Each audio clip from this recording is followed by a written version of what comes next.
What's going on? What's going on, everybody? Welcome back to the stream. It's your boy Dennis Nderitu, back at it again on Nderitu Basketball HQ. Man, I'm excited. The Bucks are the 2021 NBA champions. Just give them a round of applause. These guys are the true definition of resilience. I'm so happy. The Bucks just took over this in this game. I'm so ecstatic about it, and yeah, man. The Bucks are your 2021 NBA champions. Giannis Antetokounmpo finally got that Finals MVP and that NBA championship that he was looking for.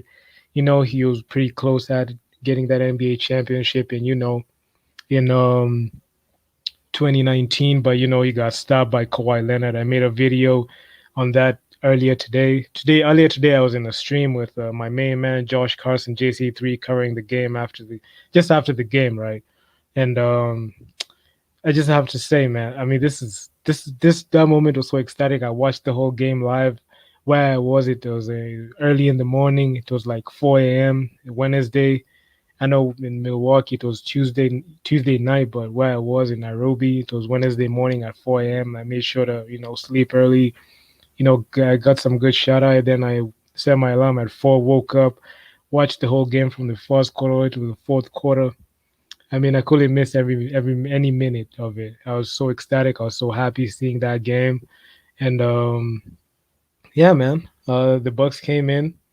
Um, they came in, and when the game was close, and they won this game. Giannis dropped 50 points on very good shooting. The whole series it was just a roller coaster for the Bucks, and they struggled so much in game one. Giannis was coming back out of that, that leg injury he sustained in that Hawks series in the Eastern Conference Finals. He had to overcome that adversity. Game five and game six in the Eastern Conference Finals didn't play, so your Giannis was plugged in the starting lineup in game one of the NBA Finals. He had 20 points. The usual rebounds. Was it 17 rebounds? He just came out, he just did his thing, but it wasn't enough. Chris Middleton led in scoring that game, but they didn't win. But in this game, game two, he came in. He dropped a 40 piece on them Suns, but it wasn't enough at that time. The Suns went up to 2-0 on the Bucks. The Bucks were down 0-2, but game three, man, game three, they just came in as a unit, flat out dominated. I mean, it was just awesome. It was just awesome for me to watch because every time I just looked at the Bucks, I just saw Giannis, just giving it his all. The whole crew around him, Drew Holiday, Chris Middleton. I just said Giannis just needed, help from Drew Holiday and Chris Middleton, and it was just surreal. Let me just get some guys up here to join the stream. Maybe Moses won't be joining us in this stream, but hey, the show must go on. And I'm gonna just see if we can get some new guys to join the stream. I've shared this streamer link I've already shared the streamer link on the comment section, so feel free to hop in and yeah, man, get this thing cracking. I'm just so happy. I'm just so happy at this point because the Bucks. The Bucks are just straight up resilience. They never quit. They never down. When they're down 0-2 to them Suns, they came in, they bounced back. They had to bounce back, and the rest is history, man. Game three, they won that game. Game four, they won that game in very good fashion, especially game two and game four. They were at home. It's very hard for the Bucks to lose at home. You know, um, Game five, though they had to go to the on the road at the Suns, and the Suns, man, the Suns. You know, the game was close, but the Bucks pulled away with the win. Drew Holiday with that steal.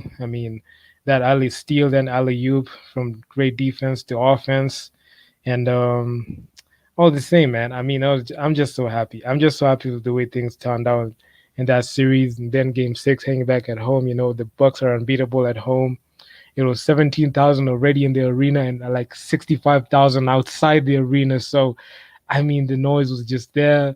I mean, I saw Giannis. He put a post. Said, "Let's be loud at it," and guys just came out and just supported them Bucks, and the Bucks are now the 2021 NBA champions, and Giannis is an NBA Finals MVP finally. This moment, I just saw under this moment it happened in 2019 when the Raptors stopped that time they were the first seed, you know then another thing happened in 2020. They got beat by the Miami Heat, who they got revenge on. Actually, they were beat by the Miami Heat in the second round in 5 games.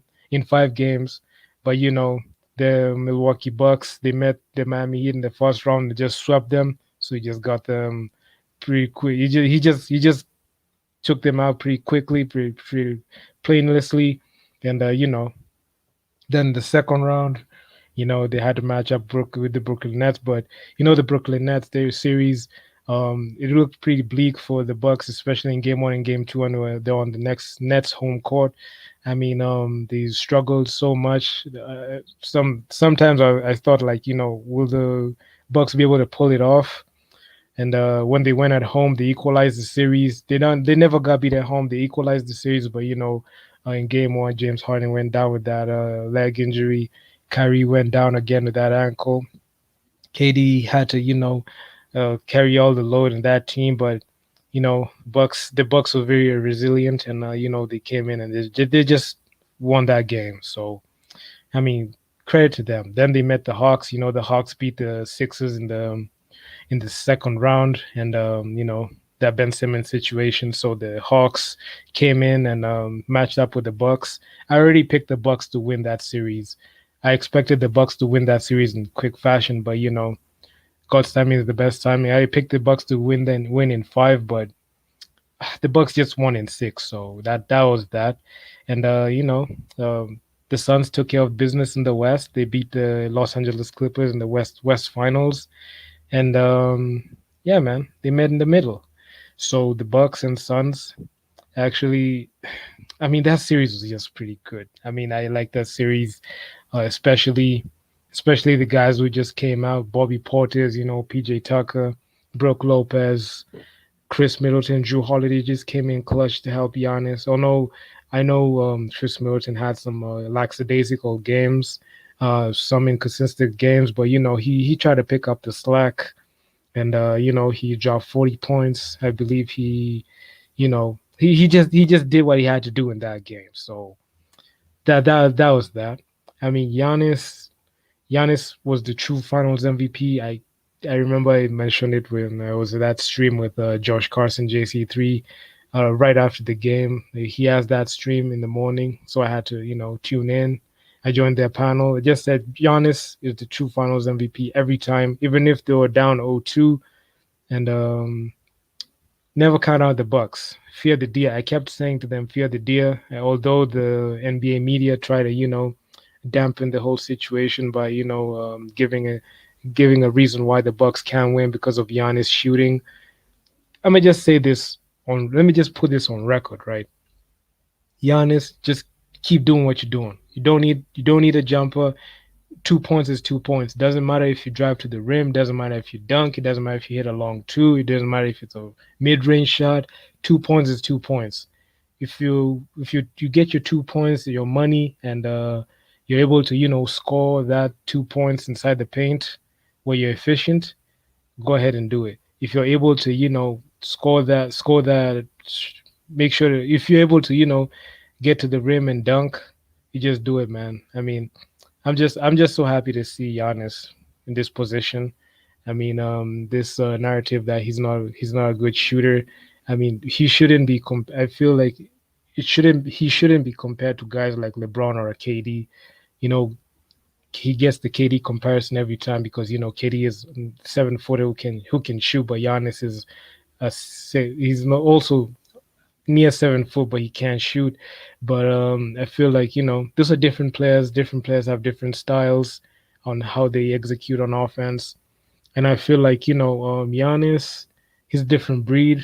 He's like a Shaq. He's a slim Shaq with very good ball handling skills. I feel like um, he's that guy, man. I don't want to hear any narrative that guys are saying Giannis doesn't have a bag or anything.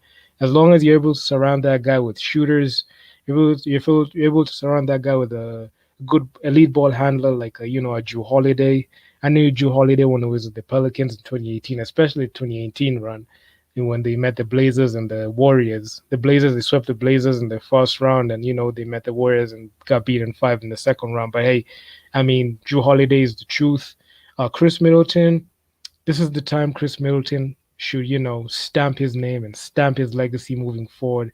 He started out, a second round pick. He went to the D League, and he came back with the Detroit Pistons. The Detroit Pistons, partaked in a trade with the Milwaukee Bucks. He ended up with the Bucks.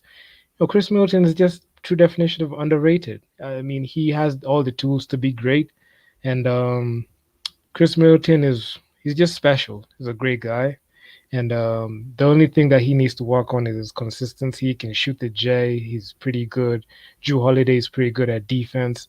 I feel like that team, PJ Tucker shoots what, like 47% from the corner. So that guy is pretty good.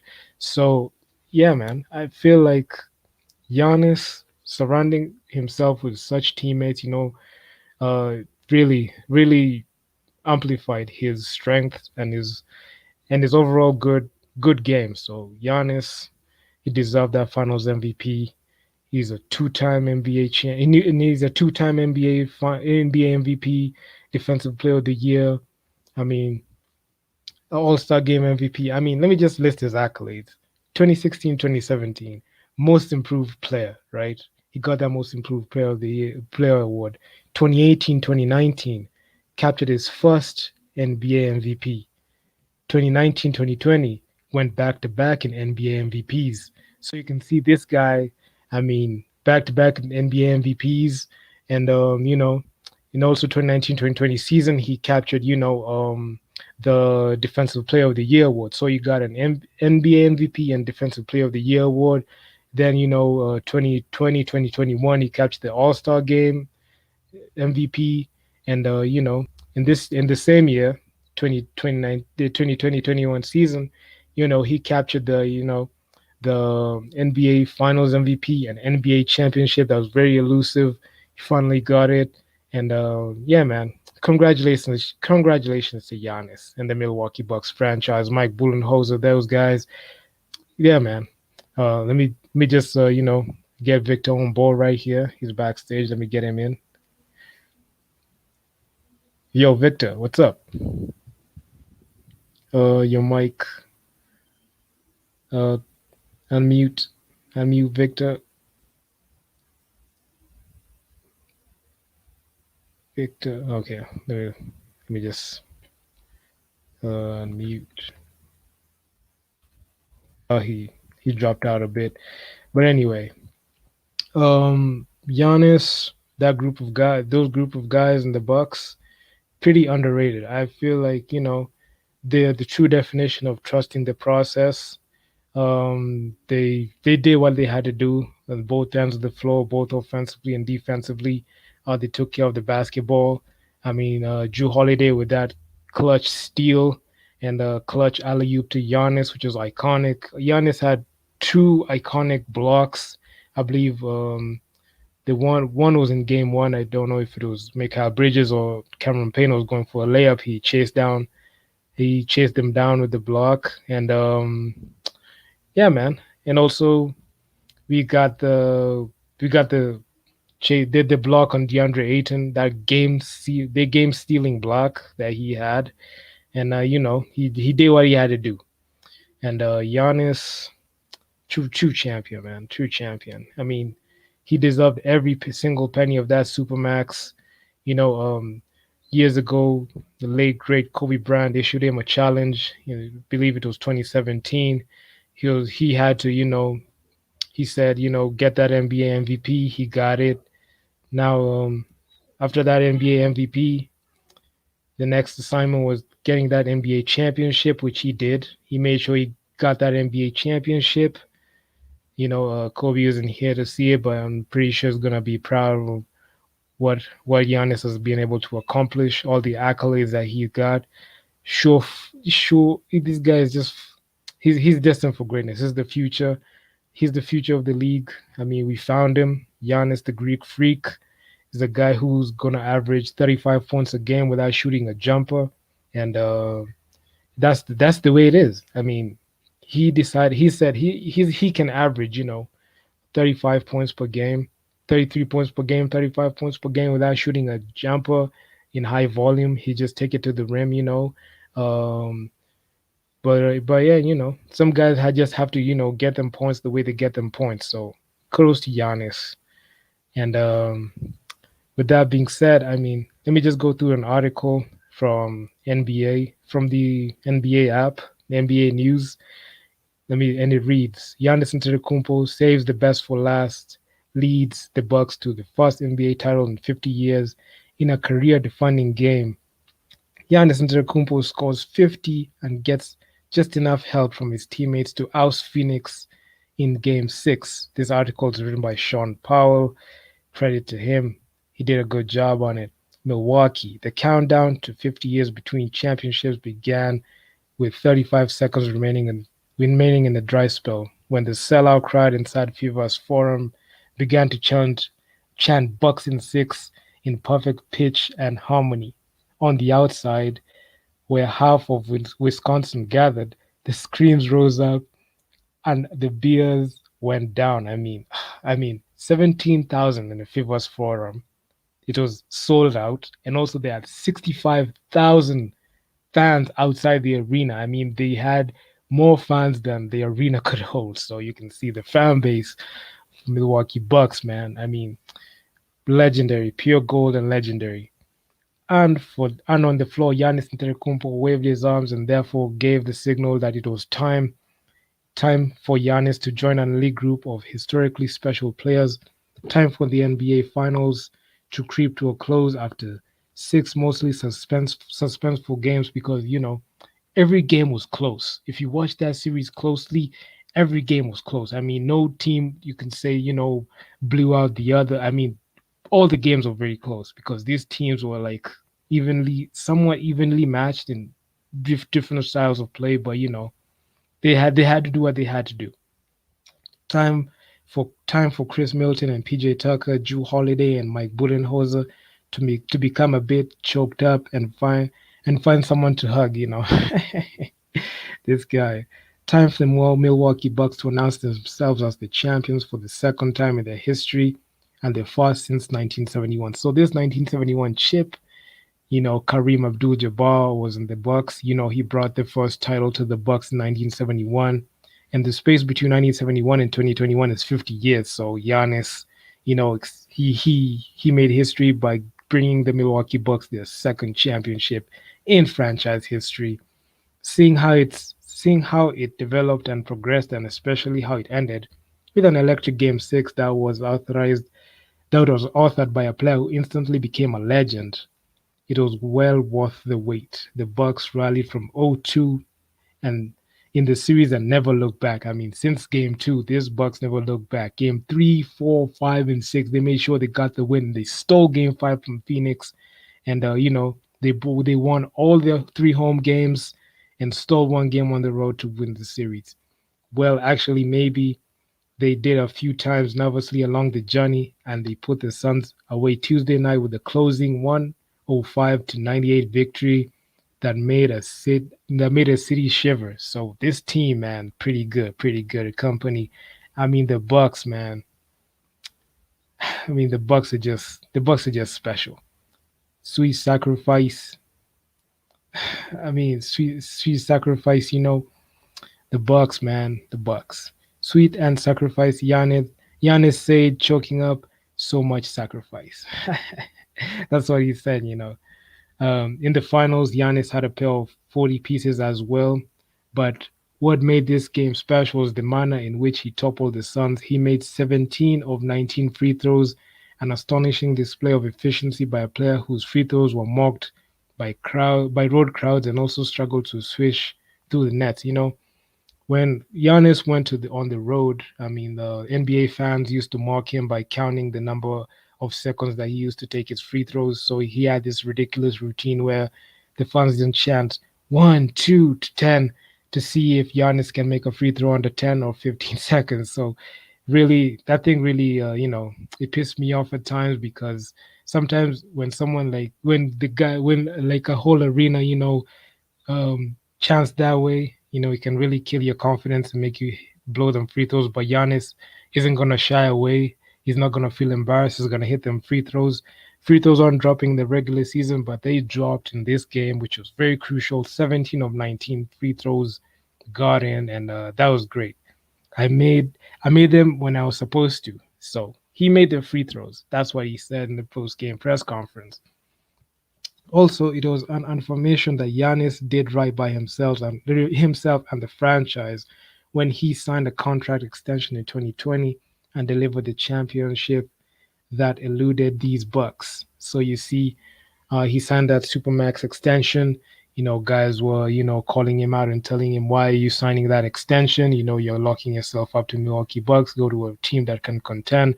But Giannis said he wants to build around the city of Milwaukee because he's loyal to the franchise, which is something that nobody can take away from him. And, he got the richest contract in NBA history, and that was that.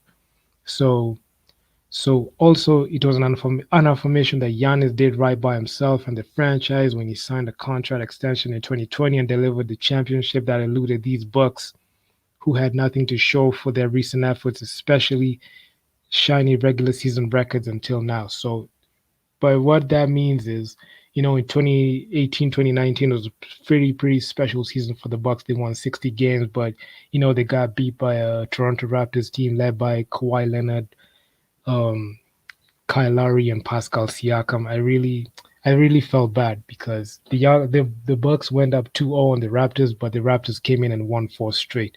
So making to the finals, and the rest is history. The Raptors went on to win the championship, and that's that. Then 2020 rolled in. They had the best record, 56 games. That's the time when the pandemic hit. The game number of games were reduced in the whole season, but they made what it was due, but they got beat in the second round by the Miami Heat, who went on to the finals but lost the Los Angeles Lakers. But this time, they were not losing this. This was their best chance to win it, and Giannis had to lead that team to that situation where they could win a championship, and they did. So Giannis quoted, "I could go to a super team and do my part and win a championship," said Giannis, whose potential free agency had teams clearing cap room to make a run at him. But this is the hard way to do it, and we did it. So this guy chose loyalty, and he got his championship. He never had to leave a franchise the same way like a guy like KD, LeBron James, Kevin Garnett.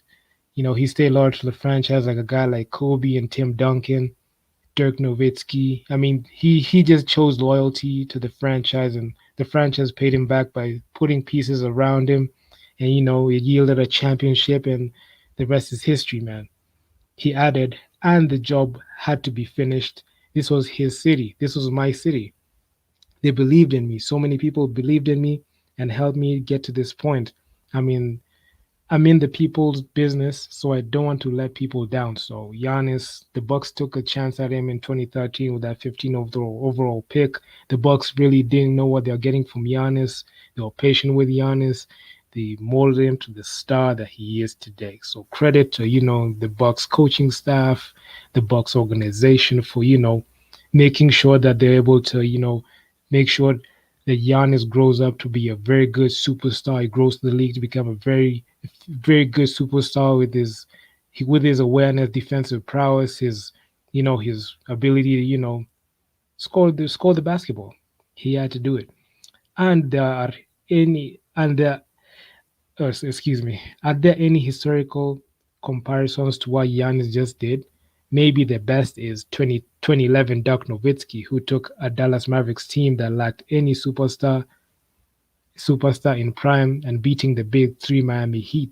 Another is 1975 Rick Barry, who tugboated the Warriors, but neither had their fingerprints on both the offensive and defensive ends like Giannis, a two-time Kia NBA MVP and former Kia Defensive Player of the Year, and now the 2021 NBA Finals MVP. Nobody can take away this moment from him. Giannis is a true legend, true definition of resilience, all the way from Athens, Greece, scouted. I mean, you guys make sure to go to the NBA YouTube channel and such, finding Giannis, and you'll see his story very inspiring. This guy, man, great guy, great guy. Buldenholzer, Mike Buldenholzer, the coach said it was the way he did everything, stepped up, the poise, the confidence, the leadership. He's off the charts. It's hard to find more words but one words to describe what Giannis does. So I mean, even the coach is enamored by this guy's greatness. I mean, it will be a bit unfair to totally attach his title this title to Giannis though. This was also a product of the relationship developed over the last 8 years with Chris Middleton, another underrated superstar, and their trust and chemistry and respect for each other was apparent throughout the series.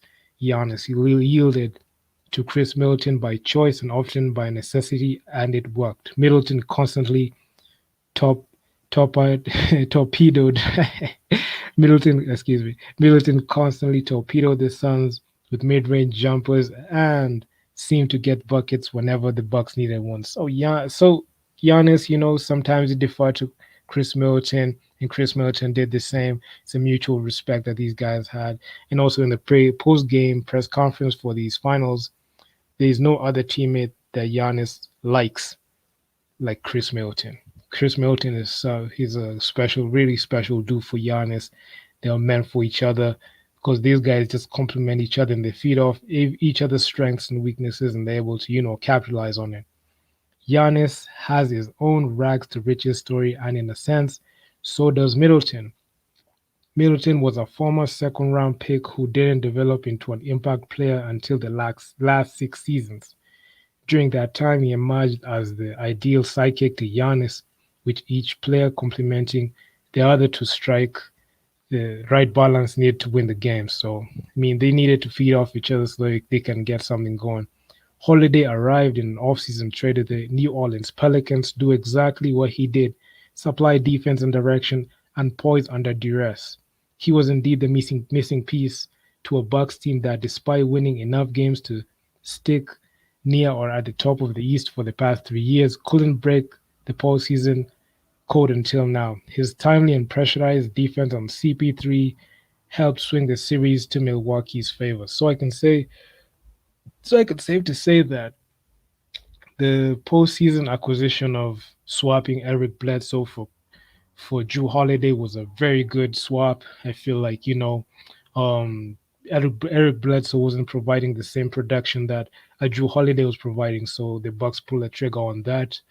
And also there were also rumors of CP3 getting traded to the Bucks, but they didn't fall through. CP3 went to the Phoenix Suns. Coincidentally, CP3 and the Phoenix Suns matched up with Giannis and the Bucks in the finals. So that's what happened. We've been pushing and trying to be better, trying to get better, Bullenholzer said. What John Horst has done, I think he's the best GM in the league to go out and get Drew Holiday, to have the guts to make that trade. You go up and down our roster. John has done an amazing job. Our players were incredible throughout the whole time. That's Bullenholzer giving credit to the Bucks GM John Horst on an exemplary work that he has been able to done with that franchise and their roster. There were others. Pat Connaughton gave the Bucks solid play off the bench with shots from deep and helped minimize the loss of backup guard Dante DiVincenzo, who was lost last month with an injury. Also, Bobby Portis added toughness and in Game 6 brought some needed offense by making enough open baseline jumpers to score 16 points. So, Bobby Portis, I mean, that his career looked bleak when he was traded to the Knicks. When he signed with the Knicks, I mean, so Milwaukee Bucks picked him up and they used him as a valuable piece to, complement the bench, coming off the bench and be able to, give production off the bench and lead this and help this Bucks team win that title. So kudos to Bobby Portis, Pat Connaughton as well. Meanwhile, PJ Tucker had the toughest assignment of them all, trying to contain Devin Booker one on one. In a snapshot moment, PJ Tucker, excuse me, PJ Tucker stripped Booker in the open floor in Game 6. Impressive, given Tucker is heavier and less mobile than the Suns star guard. PJ Tucker, too, was a recent addition who was valued for defense and also his three-point shooting, especially from the corner. This man actually just shoots like what, 47, 48% from the corner from three. So this guy, man, very good pickup. Essentially, the Bucks were bigger and stronger and defended better than the Suns. Those advantages helped overcome a 2-0 series deficit and produce four consecutive wins. So the Bucks did to the Suns this the way the Raptors did to the Bucks. You know, the Bucks in the Eastern Conference Finals of 2019, they won the first two games, but the Raptors flipped the script by winning four straight. So the Suns won two games at home, but you know the Bucks won three games at home, did 4 games straight, 3 games at home, and 1 game on the road. So they clinched that series as well. Well, that and Giannis. I mean, Giannis, he was great. He was relentless in Game 6. He had 20 points in the third quarter, and those free throws they kept dropping all night long. The more they did, the more Giannis flushed with confidence, was determined to attack the rim and draw fouls. His layup in 3.5 minutes left, Bucks 96, Suns 90. His hook shot in 2.5 minutes left, Bucks 100, Suns 92. His defensive rebound and pass to Middleton with a minute left led to Middleton free throws, which you know Chris Middleton clutch free throws. He made them. The arena at this point began to shake, and then when Giannis made free throw that produced the 50 piece, or rather the 50% masterpiece. I mean, it's great, great. I mean, Giannis, true professional. There was still time left on the clock. The game wasn't over. No one noticed or cared. Tucker fell on a knee and began to laugh and cry at the same time. The coach and staff jumped to their feet, and Davin Ham bear hugged Budenholzer, his mentor. I mean, it was just surreal at that point. This was special for Budenholzer, who was fired a dozen times by social media during the postseason, who finally felt that who finally felt what it was to be a champion as a head coach after winning as an assistant to Greg Popovich in San Antonio. So, yeah, man, Mike Budenholzer, he was an assistant coach with Greg Popovich in the San Antonio Spurs. He won that chip, but now this time he was the head coach for the Bucks, and he managed to lead the Bucks to that title. So it was surreal at that point. It was even more special and emotional when Bud engaged in a group hug with Giannis and Middleton, his two leaders and longest serving Bucks. Finally, tears, Giannis zigzagged through the crowd after the buzzer to fall into the arms of his mother Veronica, who inspired his international basketball road from Greece as a virtual unknown, and once he became a superstar, encouraged him to re-sign with the Bucks last year. So the Supermax deal, the richest contract in NBA history, is paying off. I mean, loyalty at that point, Giannis trusted the process with the Bucks, and it's paying off. This should make a very this should make a every kid, everyone just believe and do and believe what you do and keep working. Giannis said, "I hope I give people around the world hope, and that it can be done. 8 years ago, I didn't know when my next move would happen. Now here I'm sitting on top of the top. I'm extremely blessed. If I ever have the chance to sit here with the trophy again, I'm fine with it." Giannis was quoted as saying that in the post press conference. All of Milwaukee is fine with it at the moment. Not since Kareem Abdul-Jabbar and Oscar Robertson joined up and put the city on the map in 1971 has Milwaukee had a reason to declare itself the best in basketball. Well, that time is up. That time is here, and it's quite possible that in the next few celebratory days, or perhaps even sooner, Milwaukee could run out for beer. So that's the article right there. I mean, pretty surreal. Let me put Moss. Let me put Moses on the stream real quick. Moses, are you available? Hello. I'm available. What's How up, are you bro? doing? Great. Uh, Good. I was going through that article. The Bucks won 4 straight games, beating the Suns in 6.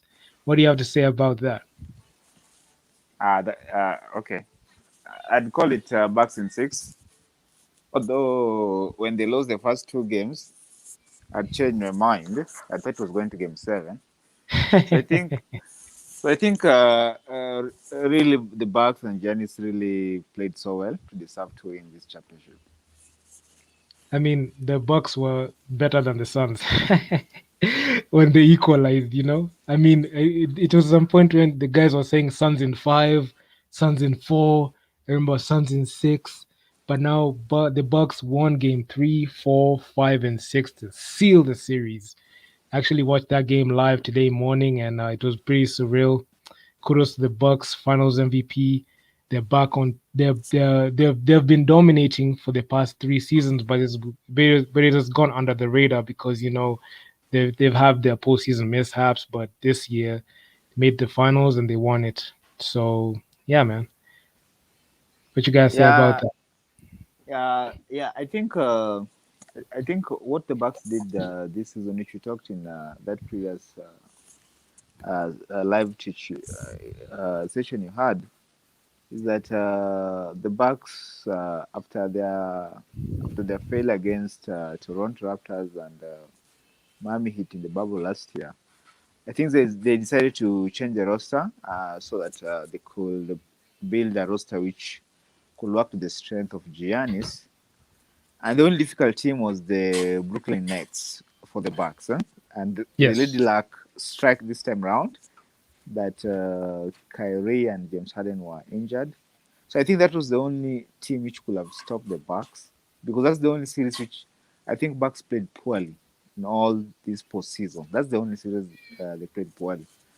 But after that, now the door was open, and I think that game four was the pivotal game where Giannis blocked DeAndre Ayton in the fourth quarter when the game was so close. And after that, the Bucks never looked back. and also Giannis. You also remember the Game 5 steal by Drew Holiday, which turned into an alley oop, iconic play to Giannis. Oh, He fine, yeah, did. yeah, game five. I mean, that was just surreal. I actually never thought that it will go in. I was like, what's gonna happen? Drew Holiday, that steal out of nowhere, bam, alley oop. I mean, so Yeah, the most interesting things about the Bucks is that I remember I was saying that the Bucks had a better team than the Phoenix Suns in terms of this is a team which has been together for a while, and they added Drew Holiday, who was an upgrade on Bledsoe. But the thing is, Drew Holiday played so well defensively in this series, but offensively, he had only one great game, the game five, where he mixed it up by stealing the last steal on Booker. So yeah. I think going forward, even for the Bucks, if now finally Drew Holiday can gel with that team and now can start playing better offensively, I think they still be a great team to reckon with next season. But okay, I feel like Drew Holiday, we don't need him to. Okay, if I was controlling the Bucks, I'll be like, we need Drew Holiday to facilitate the offense. I don't require like Drew Holiday to score high volume like a lot of points. I would expect him to True. create openings for a guy like Giannis, Middleton, Pat Connaughton, all those guys. He can be a very good floor general, and also be a very good guy, a defensive anchor for the other team. Because if Drew Holiday can average like 15 to 17 points, 9 assists, like that. No, those stats, like almost average like at least 11 assists and a couple of like 2 steals. I'm okay with that even if he doesn't average more than 20 points a game because he needs to be a facilitator for Giannis and Chris Middleton and the other guys. So I feel like he doesn't need to score high volume, but if he can score high volume, he can. So he's I better think I utilized like that. No, I think the reason why I was saying so, or I was making that conclusion, is that this was the only postseason where either the Phoenix Suns or the Bucks had to take the opportunity to win it, because going forward, as long as teams are going to be healthy, are you sure that a fully healthy Bucks can beat a fully healthy Nets? Because whatever we saw in the first two games, the Nets, even with James Harden injured, the Nets were emulating this Bucks team. Yeah, so I think these are the now the matches people are looking going forward in the next season. That if KD, Kyrie, and James Harden can remain healthy, who is going to stop that offense? Because Giannis will give you 40 or will give you 30, will average 30. Okay. But with KD, James Harden, and Kyrie, they can easily average, where KD can easily average 38, 40. James Harden can easily average 30, and Kyrie can also easily average 30. So you must find a way of matching up that offense, because I think the Nets is the only team which showed us this postseason that they don't need that strong defense to win games, because they can score you out of the game, they can blow you out of the game. So I think that's the only thing going forward which will be interesting to watch out for. Again, from the Western Conference, the Phoenix Suns may not even reach the second round True, true. in the coming season, because just imagine if Kawhi Leonard resigns with the Clippers and is healthy, and AD is back. it is going to be back. Stephen Uh, Curry, Clay Thompson is back. is back. Then you Jamal are Murray, Jamal Jamal Murray Murray and back. Jokic are going to be back. Yeah, So I think Western Conference, even Phoenix Suns may not make it out of the second round. honestly, true. I feel like this was the best chance for CP3. I remember. I feel somewhere I feel so sad for CP3 because this is maybe the only best chance that he might be able to get to the finals, because after this season, next season, the West will be fully stacked. There'll be so many good great players that are gonna come back. It's gonna be very very difficult for Suns team to make it to the finals because the Lakers will be back, Nuggets, Clippers, Utah Jazz with their revenge tour, the rise of John Morant and the Grizzlies. Golden State Warriors will be back. So I feel like it's gonna be a tall ask for any of these other teams to go down for the Suns. So CP3, Devin Booker, I mean that whole run was pretty great, historic, but I don't know, man. Even if CP3 runs it back with the Suns, I don't see them. I don't see them going. I don't see them going making it past the first round anyway. It's gonna be like the way the Blazers made the Western Conference Finals in 2019. Then after 2020, 2021, they've always been bounced out in the first round. So that's gonna be that situation. That's the farthest that CP3 is gonna get to a championship, unless he opts out in that. Unless his contract expires and resigns to another team, maybe another super team, and get that chip with them. So I feel like Devin Booker, his rise to stardom has just gone to another level. CP3 has shown that he can compete the highest level, but it wasn't enough because they lost 4 straight games. So yeah, man. I mean, kudos to Yeah, the Bucks. you're right. You're right, because it's going to be a missed opportunity for CP3, because unlike David Booker, who may improve with age and time, for CP3 is now 30. He's going to turn 36, I think. Yeah? He's gonna turn 37. 37. So, and he's Yeah. short. He's short. So his game is going to be limited, and we could see clearly in this series that the Bucks exposed CP3 at athleticism, because in Yes. transition he was getting killed in transition. So he had to maybe make some of those offensive falls, turnovers. So I think, and you could see that Cameron Payne will tend to be doing better than CP3, although now the veteran had to be given more minutes. But in a deal sense, like, Payne deserved more minutes than CP3 in this series, because when Payne was on the floor, at least he could sneak in and get some easy buckets. But for CP3, if he eliminated that jumper, he really struggled in this series. And although funny enough, he was the best player today in this final game 6. The challenge with the Phoenix Suns, that the final games it has been erratic performance from David Booker and CP3. In a situation where we have been able to get David Booker when he played well, CP3 played poorly. When CP3 played well, David Booker has played horribly. So I think that I feel for Phoenix Suns because now they must go out and look for a veteran point guard to help Cameron Payne. Or if CP3 signs again, opts out and signs maybe a longer term contract, it may not work well for that organization. For the Bucks, what a way for Giannis to close that series because for me, I was even shocked. Like Giannis made 17 out of 19 Yes, free throws. That was really amazing to see from him. like Moses, and understand this thing, right? FIBA's Forum, the home arena for the Bucks had 17,000. It was sold out. Outside the arena, there were 65,000 fans. I mean, the whole place was packed. Guys were loud. Um, Giannis was able to make those free throws that he was mocked around when he was going to the Phoenix Suns, the Brooklyn Nets home court. They're on the road. He used to be get counted on. He missed. He got through that, but he made the free throws that matters, and that's the situation. But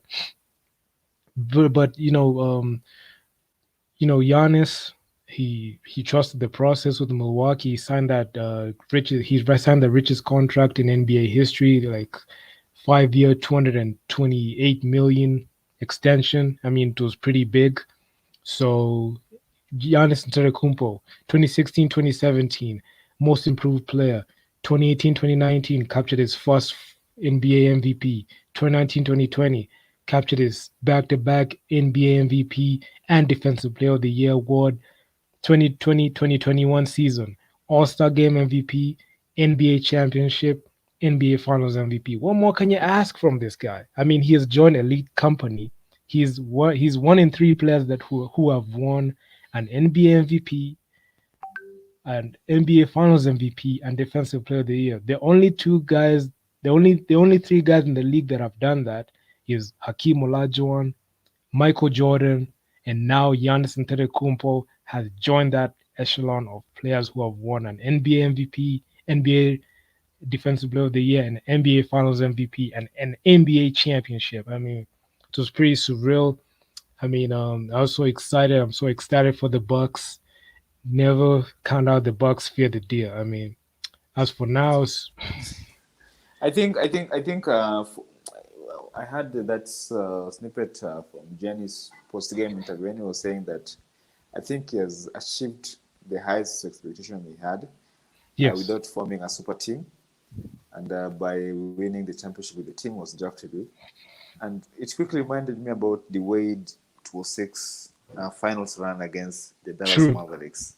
true. Because it was a young Wade, and they came from 2-0 down. Remember, they had lost the first two games, eh? Yes, And they yes, won the next four games. And that's the game where Wade came out and was really good in that jump shot. Huh?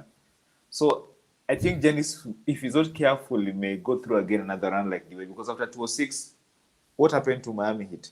They struggled until LeBron joined them in 2011 because suddenly now Boston Celtics formed a super team. So I think Giannis, when he was speaking today, he knew that they had a window to win the championship, and they did manage to take it to the finishing line. But going forward, the East, look at the East. The East, which is called the weak conference, suddenly you have a Nets, which may give you trouble for the next 3 years at least. You have Boston Celtics, which may make trades finally to make competitive basketball. Then you have the Sixers, who Embiid is tired of the process, and they're revenge tour. looking. so It's a Embiid revenge is tour. so Embiid is looking on chasing Simmons away from that organization, maybe to look for to make a trade. Although I'm hearing a lot of talks towards drafting trading for Bradley Beal, yeah, because Oh, I there are think ru- what there are rumors I for Bradley Beal. yeah for Bradley Beal, those are the rumors which are going on. Okay, So I think one thing which the Bucks have taught a lot of teams is that look at the Bucks. They were able to trade for Drew Holiday to complete the mission. So I think even the Sixers I've realized this is the time to trade Simmons for now the guy to take it to the finishing line. Yeah, true.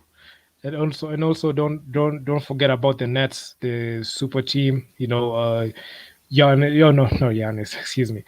KD, Kyrie, Harden will be back. Hopefully, Spencer Dinwiddie resigns. I mean, it's gonna be. And also, you got teams like the Hawks are gonna try to do it back all over again. You got the Knicks. You've got the Wizards. I don't know if the Wizards can make it past the first round, but I'm not sure about those guys. No, no, But no. I'm not sure if they can do it. But at this point, the way the Hawks just played it, Mm. anything can happen. I mean, I never actually, honestly, I never thought the Sixers would be beat by the Hawks. I actually picked the Sixers. That thing really messed up my bracket in the NBA bracket challenge, and the Phoenix Suns ruined my bracket challenge. So like anything can happen, but For the I Phoenix picked. Sun, it was understandable because of the injuries. I think this is the issue guys have been saying that we'll never know. We'll never know if Phoenix has a scenario they're going to beat a healthy AD and LeBron. And For Phoenix Suns again, Denver Nuggets, it was debatable whether a healthy Denver Nuggets could were able to beat, because it's all about matchups. And you see with the matchups, I think Phoenix Suns were better matchup against Denver Nuggets compared to the Lakers, where I think DeAndre Ayton could do better against Jokic. yeah, Then CP3, maybe you can say Devin Booker can match Murray. So with CP3 could have been the difference for that series. Although MPJ was also coming up during this postseason, but guys were saying it was because they were missing Murray, so he had more time on the ball in terms of now to express himself. But I think you're right in that it has been a strange playoff full of injuries. We'll never know. Secondly, the series for Sixers and Atlanta was a strange series, really strange. And I think why guys really, really, really, it has been amazing run by Giannis, because look at Simmons and look at Giannis. Simmons is apparently has had more talent than Giannis when coming to the league. Because I think it yeah. was a high draft pick. He's a number But one now pick. it was it Number was one it was pick. it was a Number number one one pick pick. in 2016. Number one pick. Number one pick. And look at Simmons. Simmons has remained stagnant. He's still afraid. He has refused to embrace his fears. On this other hand, Gian is someone who has embraced his fears. Like guys have been showing this guy counting money and all this thing. You are missing free throws. Guys are following him.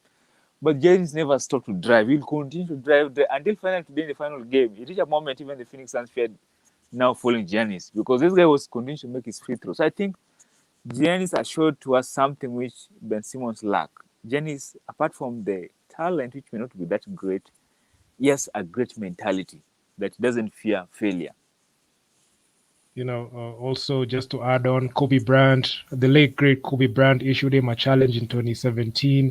He told Giannis, get that NBA MVP. He got it in 2018, 2019. Then after 2019 season, Kobe Bryant issued him another challenge, get that ship, and that he did. I mean, Championship, huh? that championship, he got it, and that finals MVP that was elusive. This is the moment that I wanted to celebrate in 2019 before the Raptors came in and did what they did. I actually was expecting. Let me tell you, Mm. I was expecting the Bucks to win the championship that year because they were destined to win that title that year. Although Okay, I felt the Sixers was a better team than them, because remember it was the last Sixers had the guy in Miami Heat, Butler. Jimmy Butler, but I mean, they had a super team. Yes, But Ben Simmons also played a part in the demise for the Sixers because of his inability to shoot. I mean, late in the games, if he had a jumper, he would have propelled them past the Raptors. That's when true. the Kawhi Leonard hit that fadeaway jumper that bounced in the rim like 1,000 times and got in. So I feel like the Sixers, their bottleneck is Ben Simmons. Ben Simmons is their bottleneck, and I don't think that the way the Sixers roster has committed so much money to Ben Simmons, and I mean, it's gonna be a tall ask for the Sixers. They need to get rid of that guy because the process. Joel Embiid needs to take control of his own team. He doesn't need a Ben Simmons around him. He has to, he has to go away I for think I Joel think Embiid. I think for Sixers, they did a mistake. The mistake the Sixers did is that Joel Embiid and the coach Doc Rivers they blamed Simmons post game openly, which was a wrong thing because I think by doing so they reduce his value. Yes, of course, guys know this guy is struggling, but if the moment you are a teammate, you're supposed to teammate, and the coach comes out and call you out, I think it's a wrong way to go about it. And I think they realized after maybe within a week that they had reduced Simmons' trade value. And so I heard Murray was speaking that they still Simmons want to invest on him long term. Now for just for PR to not destroy his value. But I think because the trade people are talking about that for if Dame Lillard demands a trade from Portland, the only team which can offer them the assets is the Sixers, because Sixers can give them Simmons, can give them Tybull, can give them Maxi, Mark, as well as many draft picks. Huh? yeah, So true. I think, and again, Dame Lillard may prefer to go to a team which he has a better chance to compete. And I think Dame, if you give them Joel Embiid, which is so good defensively, I think they can still take on the Nets if you add Tobias Harris and Seth Curry. So it's still Yeah, that's still an excellent team for Dame Lillard to go to. But you see now, if Dame Lillard goes to New York Knicks, OKC, those are just similar teams. In fact, they the are worse similar teams. teams or Actually, they're worse. worse. They're worse than the Blazers. They're Actually, worse than the Blazers. if he's going to, it's like going to the Blazers 2.0. Why? Why would you do that? So I think it will be But impossible. So I think that's the trend people are watching on, and the rumors are saying that if that's not possible, the Sixers may have to choose between Bradley Beal from Washington Wizards or this guy. I'm forgetting. There are two options, or CJ from CJ McCollum from the or, Blazers. or CJ McCollum from the Blazers. So the only question you're asking, because Dame Lillard is a ball hog. These guys hold the position so much, which may hamper Simmons' game, because Simmons someone wants to get out of transition so fast to attack the paint. Yeah, yeah, Yet true. Dame Lillard wants to bring the ball, pounding the ball slowly on the half court. So Dame may not prefer that trade for himself and his organization if he's staying in Portland. Yeah, true. I also agree with that. I feel like that Sixers situation is gonna be pretty sticky, but hey, man. And also, just a side note, what you think about the Suns, the Phoenix Suns moving forward? CP3 has mentioned that he plans to he plans to run it back with the Phoenix Suns next season, and also Devin Booker is coming to his own. He has stamped himself as a bona fide star player.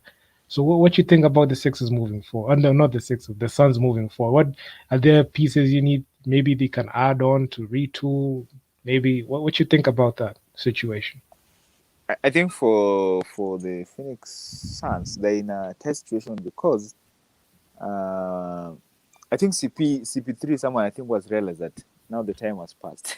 It's a missed opportunity, so he'll never have a better opportunity to win a championship again. So I think he will prefer just take his money and have that generational wealth for his family. So most likely he'll opt out and maybe get a 3 year stretch, maybe 100 mil or 120 mil.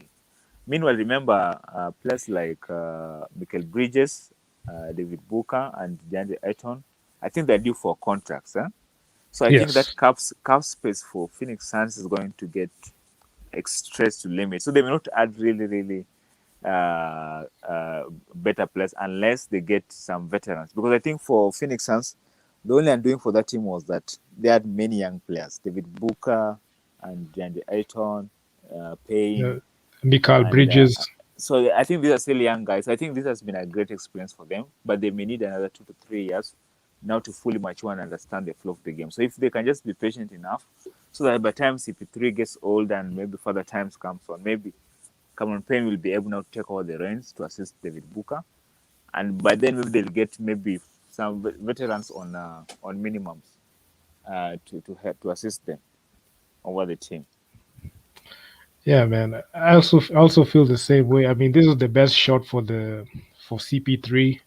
Although even if he runs it back, he's just gonna be like he's just gonna be like a mentor to those young guys. He's gonna be a mentor to Devin Booker because getting to that point again in the West, the wild wild West with the Lakers, Nuggets, Jazz, Clippers at the helm.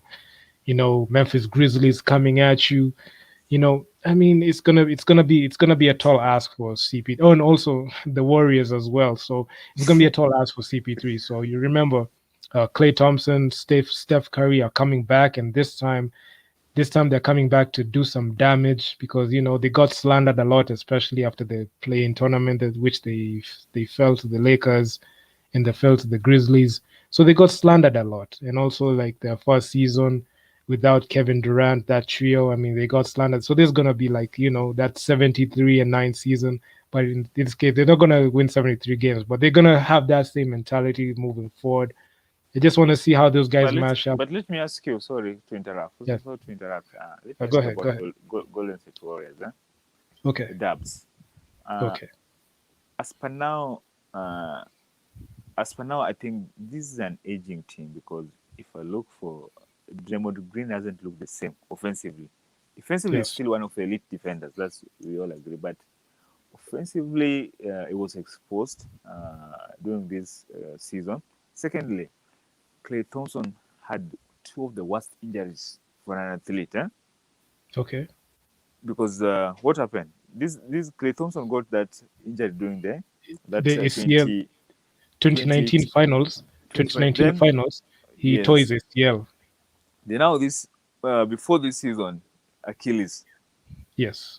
Those are two of the worst injuries for elite sportsmen. So I think we'll have to first see how this guy returns on the court to make a judgment if he's going to be reliable. Secondly, if you stay away from that hectic basketball game, I think with the intensity of the NBA games and the number of games, I think by the time you reach postseason again, the health issues may become a problem. Because I think even this is the same thing guys were saying about James Harden, that Harden was someone who for the last 7, 8 years had been one of the most durable players. Same with Okay. LeBron.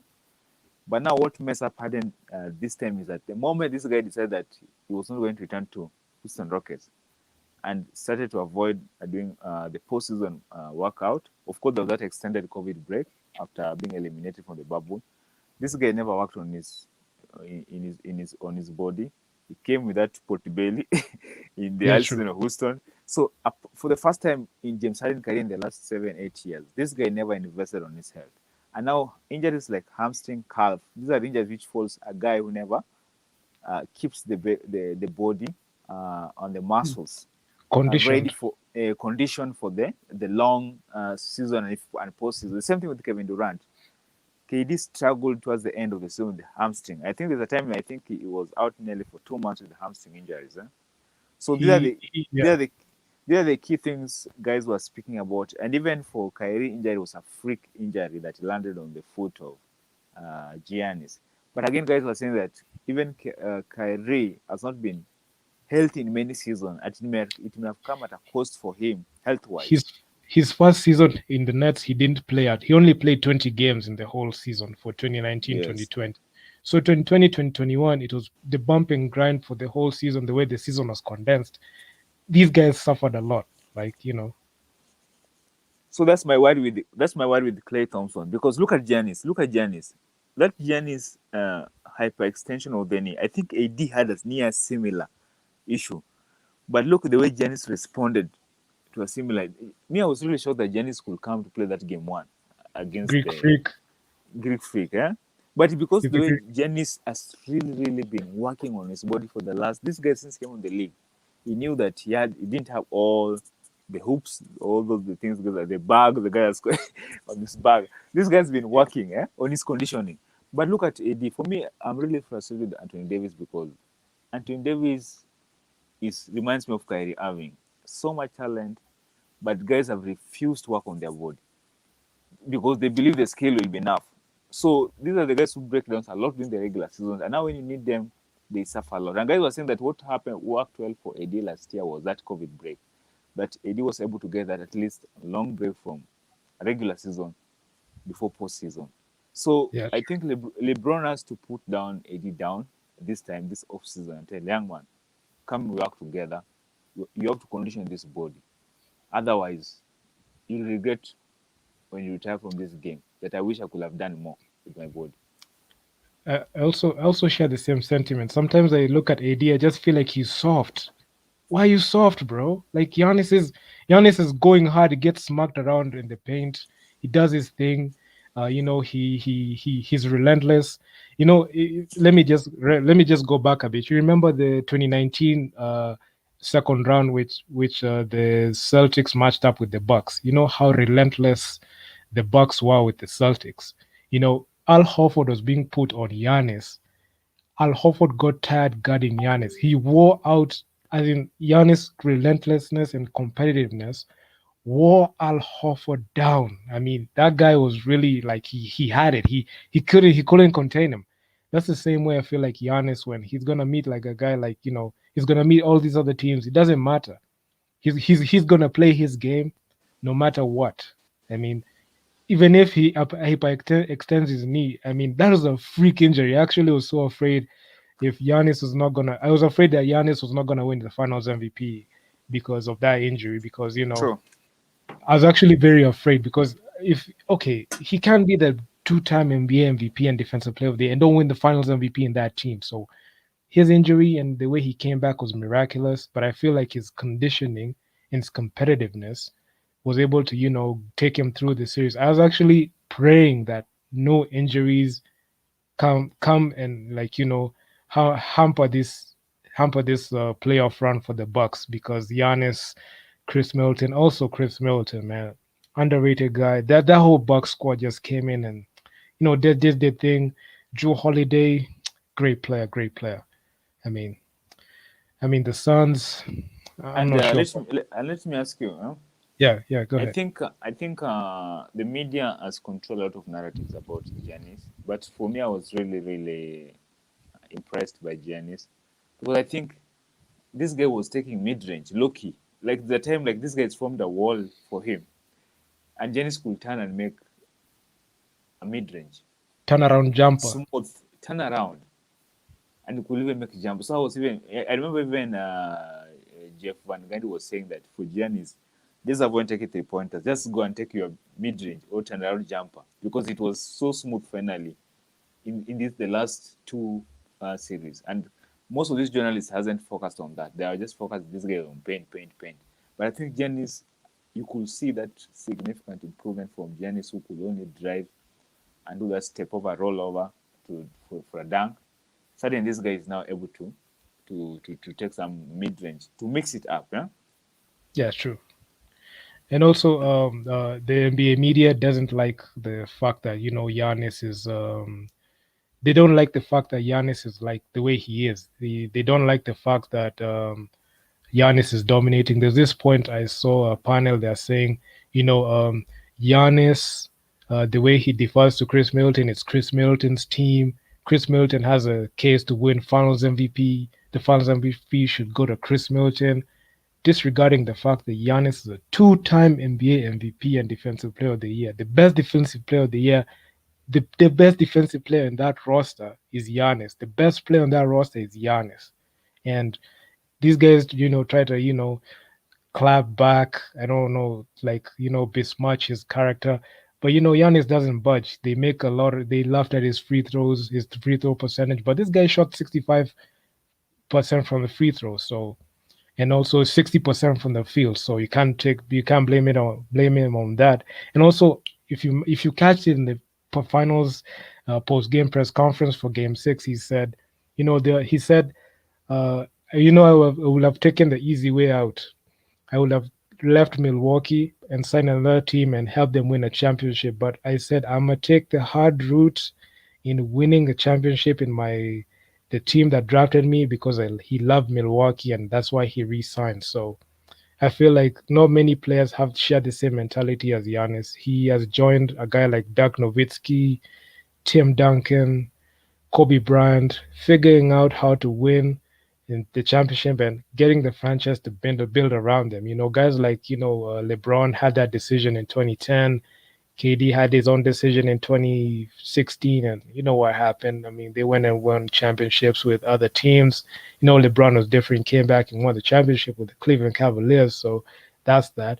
But Giannis showed that if you're loyal, he told the franchise, "I'm signing with you, so get me the players to compete, get the players to me, and I'll deliver to you the title." So Giannis just built different. I remember there's this time in 2018, he declined to train with LeBron, KD, Kawhi in the training camp after the 2018 off season, and also he declined a role in Space Jam. If you catch that, so Giannis isn't buddy buddy with these guys. He's looking at every other guy as a competitor, and that's his mentality moving forward. So the only guys I feel like gelled with Giannis was a Kobe and Steph Curry. So he doesn't like hanging out with LeBron, KD as much. So that's what I gotta say about that. What you think about that, Moses? I think I agree with you. Giannis has that winning mentality. I think the league had gone soft where players are just friends off court, in the court, until that's why I think now they're even starting the era of super teams because most of these guys are just friends compared to the 1990s where guys hated each other. Those 80s, it was really hate even outside the court You will never because see like you'll never see Michael Jordan playing with Charles Barkley ever. You'll yeah, never see true. that. And it's shocking that even until today that as Isaiah Thomas and MJ still have that Yes, grudge, still have that yeah. grudge till today. So, and you see, it was MJ who brought that mentality where MJ could feel that for him to remain competitive and dominate his opponents, there was no way he was going to allow them to become friends unless they were his teammates. So I think that's the mentality Giannis has, that we're only going to be friends if you're teammates. If you're not teammates, there's no friendship. And I think Giannis is looking at it in terms of that he has to overtake KD and LeBron to become the next face of the league. The So there's goat. no ways. So there's no ways he can be friends with LeBron or KD. The only guys maybe can be close to like Curry because Curry's game anyway. His game is unique. So for him, Giannis and Curry, they're two different kind of players profile. And I think the statement Giannis made today about super teams, I think it was more directed against guys that are calling. Most times the media, if someone speaks about LeBron, everything about LeBron. But I think what Giannis was targeting so much was James Harden because this is the only guy who came Yes, out in a national television ESPN interview and said this guy has no bag. Like this guy just ran and dunks. He doesn't spend time to work on his skills. So I think for Giannis, it was for time to tell this guy, look, you have been working on your skill and all this thing, yet you ran away from your organization to form a super team. And still, me here in a low franchise, small market, have come out and won a championship. So I think Giannis, guys are directing this Giannis statement towards LeBron and the other guys. Yet, but for it, me, it I should be feel too hard. it is directed towards James Harden. Because even remember that playoff where James Harden was going to the officials and telling them, look at this guy. This guy is more than 10 seconds. Look. So I think even guys say it was really a bad way to show that disrespect to your competitor. That Um, you target his weakness, then you broadcast it towards the fans. Until it became now, and I think from there is now fans started now counting this one, two, three, sort of. Yes, that's what made it. Because Yes, also just to add on Moses, I can say yes. James Harden was very salty because of the fact that Giannis won that MVP in 2019. I mean, just let it go. That award is with Giannis because he had the top seed. As much as James Harden averaged 36 points per game, he didn't have a top seed. Giannis got a top seed being the best player in his team. So he's the most valuable player and he went back to back in MVPs. That's that. So Giannis, and also I feel like uh, James Harden felt like he was felt besmatched when in the all 2020 All Star game. Was it 2020 All Star game that Giannis didn't pick James Harden? He let James Harden be picked like late in the starting five. That was that. Then that's what sparked this no skill thing, this no skill narrative, and the whole disrespect towards Giannis. But what Giannis did was, shut up his critics, shut up his haters by winning that championship that James Harden has never been able to get. And his closest that James Harden was get that championship when he was with Westbrook and Kevin Durant in 2012.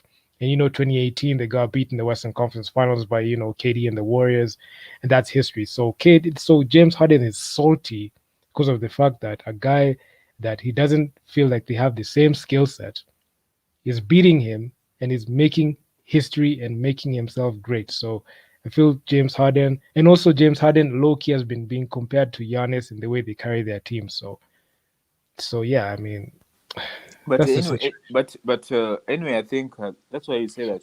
I will say today that pride comes before a fall, because look at this postseason.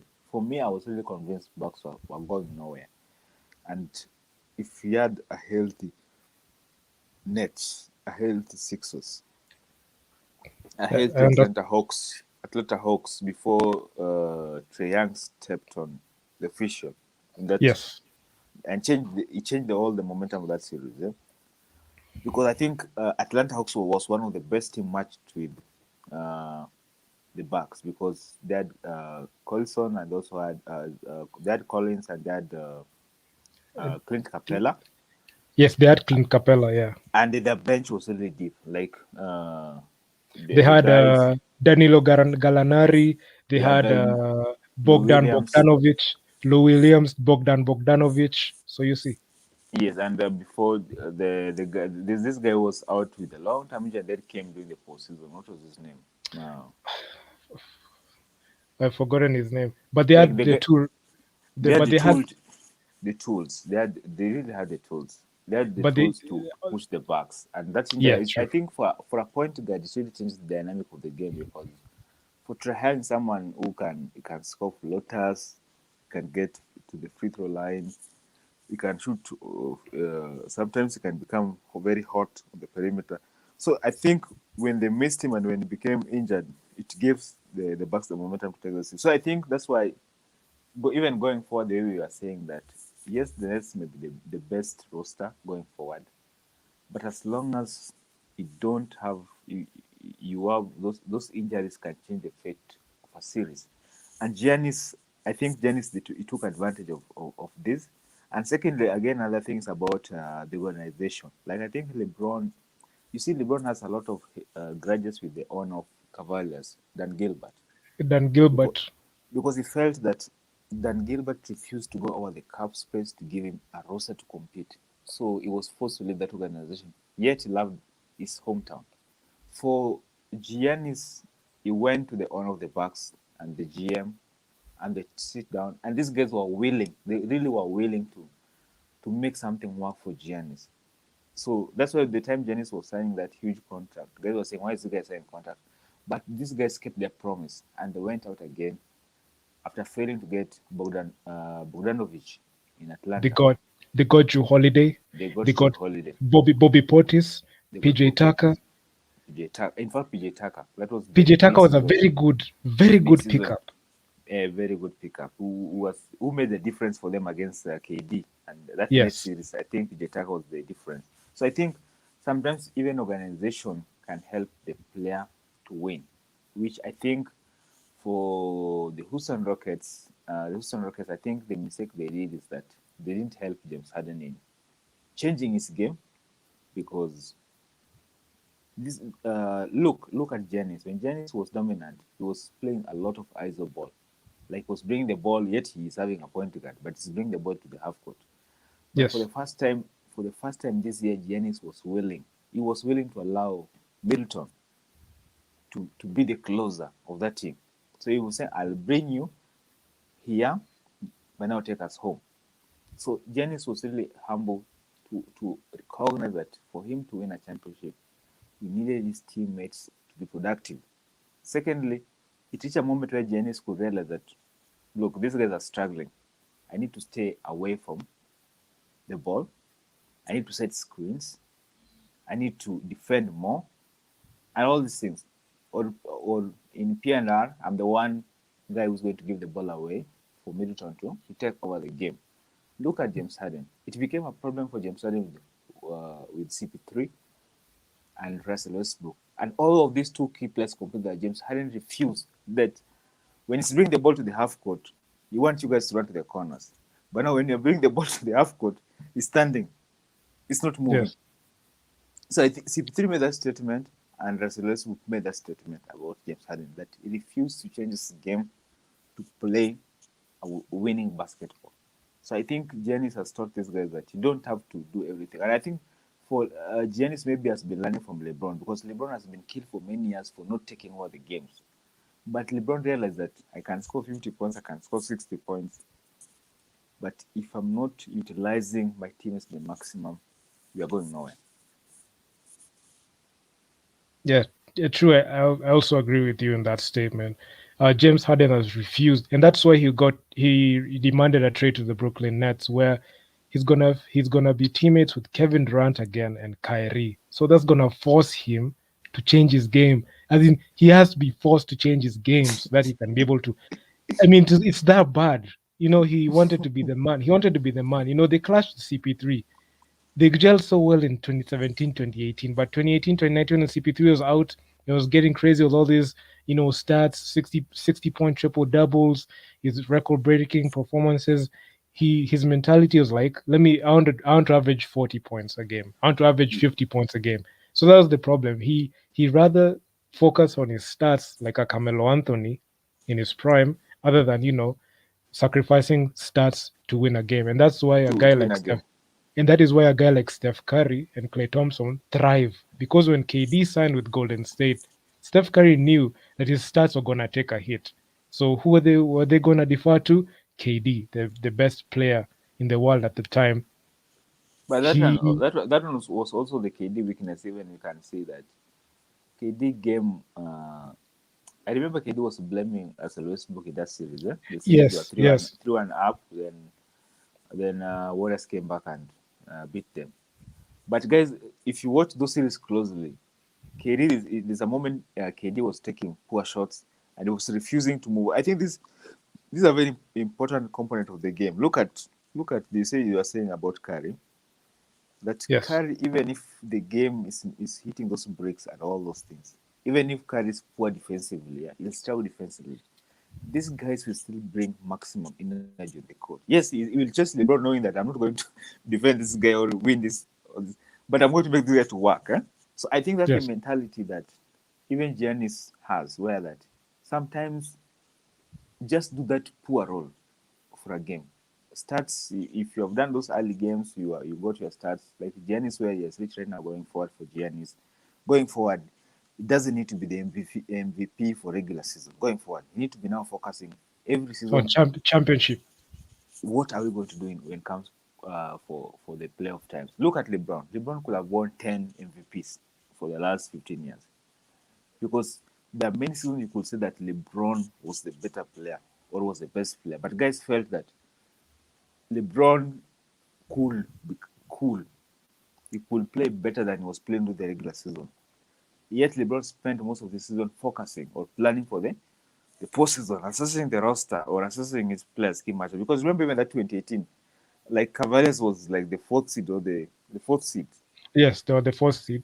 But the guys knew that this is the best team when it comes to the playoffs. I think even for players like Giannis, these are the times they realize that getting statistics may not be enough when it comes to the postseason. So it's better during the regular season to change your games, which you may compromise now on your MVP chances, and rather focus on getting the finals MVP.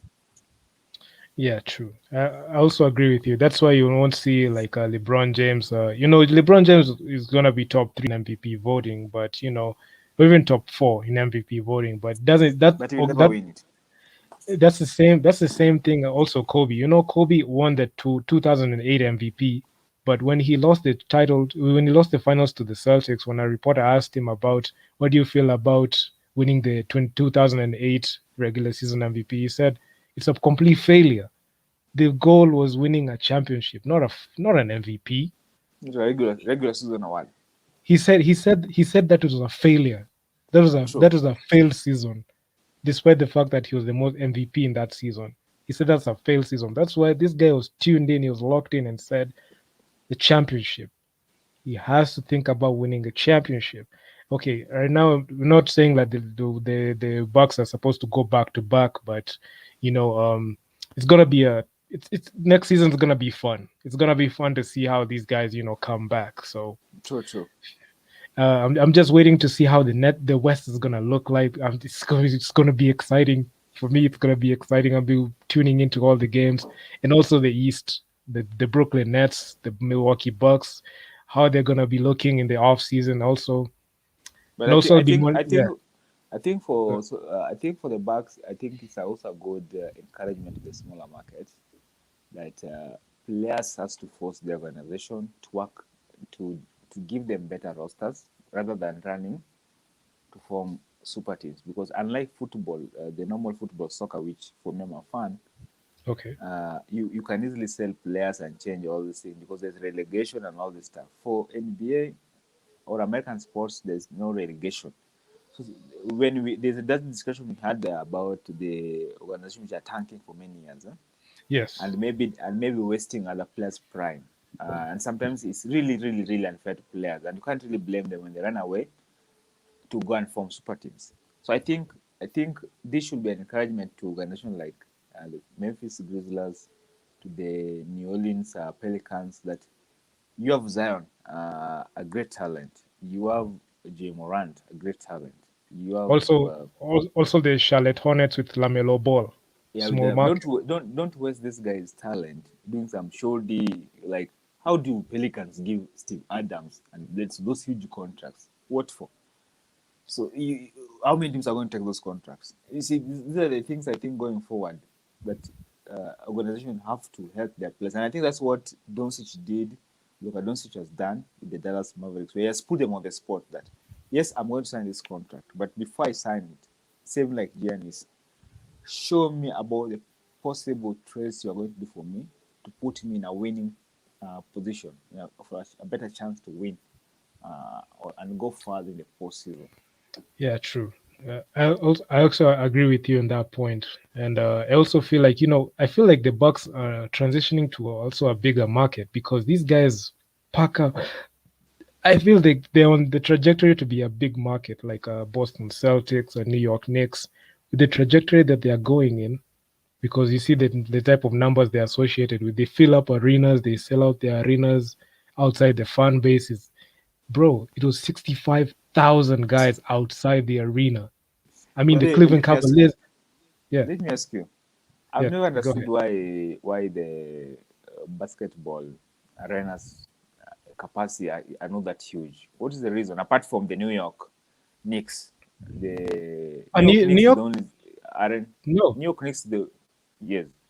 Oh, let me go ahead with you, Moses. Mm, Uh, mm, the arenas for NBA arenas, their mm. full capacity Yes. is 70. Full capacity is 20,000. That includes Why? even Why not thirty thousand? no, no, no, no. They don't reach 30,000. They don't reach because there's one thing, right? Yes. Also understand, no, not understand. Like the thing is with sports like basketball and boxing, the maximum you Yeah. can get in an in-house. You see, I understand where you're coming from. Football arenas. I also watch a bit of football, but only like big matches. You see, like Chelsea and Manchester United. Well, let's say for Mm. example, they are playing at which team plays at Wembley? Wembley. Wembley. Who No, plays at Wembley?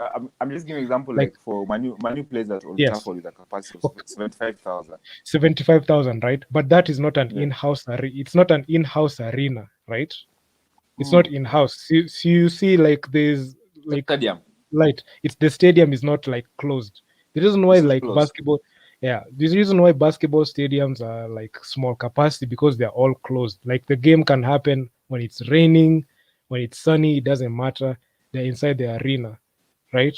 So like So they reduce their the more the number the more the number the risky for yes. the health So health like wise. health wise and also like you see for football, I understand football arenas like Wembley is 90,000 capacity, like Yes. Wembley seats 90,000, so like you can see like the arena is like open, Yes. so it's not enclosed. If it was enclosed, it would be a health hazard for the fans. But for basketball, I don't know their mechanism or why they chose to go that direction, but their maximum capacity Is It's twenty seven. It's thousand. 20. It's 20,000. That includes the bleachers, like the after you have counted the seats at 17,000. But now the bleachers are those places where you stand inside the arena or just put a stool and But just see the game. for Like New yeah, you York's know, MLG, for the New York MLG, it's MLG, 20,000. 20,000 no, it's not capacity. 20,000. It's It's 20. It's 100,000 unless. No, Mm, Madison Square Garden, full yes. capacity, 20,000. 20. Okay. Honestly, So it's okay, on the same discussion, eh? yes, yes, So now I'm in American football. yes, Now they can handle those huge capacity, and in fact, they're still building those huge stadiums. Eh? yes. So you wanted to explain to me how did the NBA arrive at this decision that they needed to limit their games to arenas, not stadiums? They put their you see their arenas, they're Why like arenas, not enclosed. stadiums for why arenas, not When stadiums for NBA they games? don't have stadiums. Mm. From the inception of the NBA, they always had the idea of having arenas, Okay. in-house closed arenas, and the reason why they are like little capacity, like 20,000, right? Because Mm. every city and every team has their own arena, right? There's So it's not home a and away. global. It's not a global sport, unlike the offers few franchises like the Lakers and the Boston Celtics have the history, but majority of these other teams is Other just like teams, a state. It's just like a state or a city team. yeah. I mean, okay, let me explain. Like, let me just go back a bit. You see, every team has their own arena, Yes, right? Every team has their yes, own yes. home court. Yeah, as in Home when court. they're going, every team has their own home ground. Their ground zero is there. They have it. So like what the NBA has True. done, instead of making a mega arena for like basketball where many teams Yes. can come in, there's no they want to put in home court advantage for every team that is playing. Home court Okay, advantage. okay. So you see, like let's say for example, we took in the stadium approach for NBA. Let's say NBA games were held in a huge stadium, like there will Mm. be only be like accountable a handful of stadiums inside the US. So like there will not be any home court advantage when it comes to like playoffs and postseason. You see, like the way the finals were, the first two games were in Phoenix, the next two True, games in true. Milwaukee. So you see, they have to move. They keep moving it. That's why they don't have like huge like stadiums and arenas. They only have a arena that maximum capacity is 20. It's the normal capacity is 17,000 and maximum is And 20K. Yeah, so and another thing, yeah. yeah.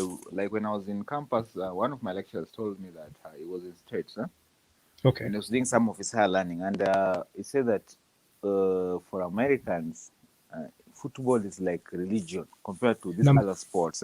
it's number one. It's number one. Like football, like nearly every household, football is usually the primary thing. Then, like Americans, anyway, they love their things because the way they have developed their system where sports is essential part of learning. So you get like most the guys going to high school and college, either they choose to play baseball, basketball, or football. So usually you get that, despite just being a fan of a sport, most parents, their kids, whether it's a girl or a boy, they'll either play one of those sports. So that being a fan of a sport starts in most households with children. It starts so early, so it's something which they build up to later part of the year. So football generally, based on the history of the game, it has more fans than basketball. Secondly, another thing is that which was unique to me that the same you're saying that for basketball, the arenas capacity and all these things are their city sports. But NBA has done a tremendous job to market their sports so much compared to American football, where Yeah. the contracts for majority of NBA players tend to be huge. Like most of the NBA players tend to be paid huge amount of money, majority of them. Then if you go to American football, it's the quarterback and maybe wide receiver, but most the quarterback who gets the huge chunks of money compared to now these other guys who fills the roster. Yeah, it's true. Okay, the NBA, the NBA is deep in tapping into new markets, like the way they introduced the BAL in Africa, the way they also sponsor FIBA through the whole world. They have this Euro League Afrobasket. You see, they like expand their brand and to reach more markets to to turn over the most money. And let me tell you one thing. Actually, it's Yes. not the Americans that give Mm. basketball the millions that they get. You know, Okay. the annual revenue for the NBA league is $8 billion a year. Okay. Okay. It's 8 billion. The 8 billion comes from NBA tickets, league pass, NBA parking tickets. You see, but the huge chunk of the revenue that's coming into the NBA actually is from China, because China are the guys who really watch the NBA more than the But that was Americans. I was surprised by that time before COVID, where That is why. That's why. LeBron was complaining about this, the Ah, GM let of me let me tell you yes, what Daryl Morey did. I think he yes, said something that slighted some the rap Chinese the wrong way, and it costed them billions the because Hong Kong the issue. That Hong Kong issue was on the yes, rise. Eh? yes. So Daryl Morey, the then GM for Houston, he made a slanderous statement towards China based on Before the like preseason. his stand, right. That time they Yes, were playing exhibition games in China. Like what happened was when he said that statement and you're siding with those guys in Hong Kong, it rubbed China the wrong way, and China is like they pulled out like the 60% of NBA content is consumed by China. It's not even ish. Americans. 60%. So the revenue base, if you cut like 30% out of 60, that's like 4 billion lost in terms of league pass. So that's the reason why there was turmoil and Daryl Morey was forced to apologize for that. And this China is so much unique. China, but this is a strange country for me. I think one day just need to sit down because another thing, like if you watch even for these social media spaces in Twitter, like guys usually like to make these jokes about Kyle Kuzma or Lance Yes, Stevenson, and yes. they should be treated to this Shanghai war, Shanghai, and all this thing. Because they have money. It's It's like true. it's like Americans easily go to China League if they fail to get into the Yes. roster of NBA. Then within 1 year or 2 years, they are back again. Like Pat Web, I think, went to China. Most of these players have gone to China before they again come back to even this Cameron Payne. I think was in China for 1 year again. Like For the I don't know how yeah. it is that American players can easily go to China to play basketball and come back and be taken seriously in United States. Because that place is way harder than the NBA. I mean, the way Okay. even EuroLeague, you see where Yes. Luka Doncic was playing. Yes. Luka Doncic came in on record and said he played harder in the EuroLeague than the NBA. Like there are calls that he was not getting in the EuroLeague that he gets in the NBA, like foul calls. They're not calling foul calls in the EuroLeague. Actually, he was the EuroLeague MVP at that age, like 17, 16, 17, MVP in a EuroLeague. Then he came to the NBA, rookie of the year, top three in MVP voting. So like the NBA is a They very need to change. massively rich league. I think NBA, you are right in terms of that issue about officiating. I think NBA going forward they need to change. I think I've been embarrassed by some these reaching falls.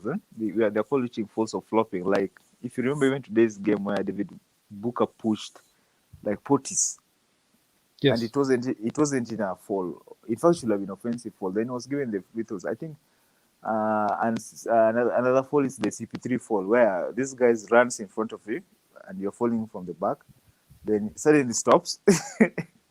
yeah, true. Then the moment you just touch him, it goes down on the floor. So I think these are some of the falls which for me usually are frustrating to watch. But Moses, let me Yes. just add it. You saw the way James Harden used to draw fouls, especially from the three. Like when he Yes. threw the three, the league actually canceled that. There's that. The Trey Young thing where you hook your arm to the other guy, the way James Harden Or used you to do it hold for the you foul. hold the like you Yes, hold the hands, eh? the NBA canceled that. Actually, a few years ago, there was this move called the rip through. The rip through Okay. was when you're going for a shot, You time the then when they hands of someone. you turn the hands on someone and you make them touch the ball, and you force them to touch the ball, so make it go the other direction.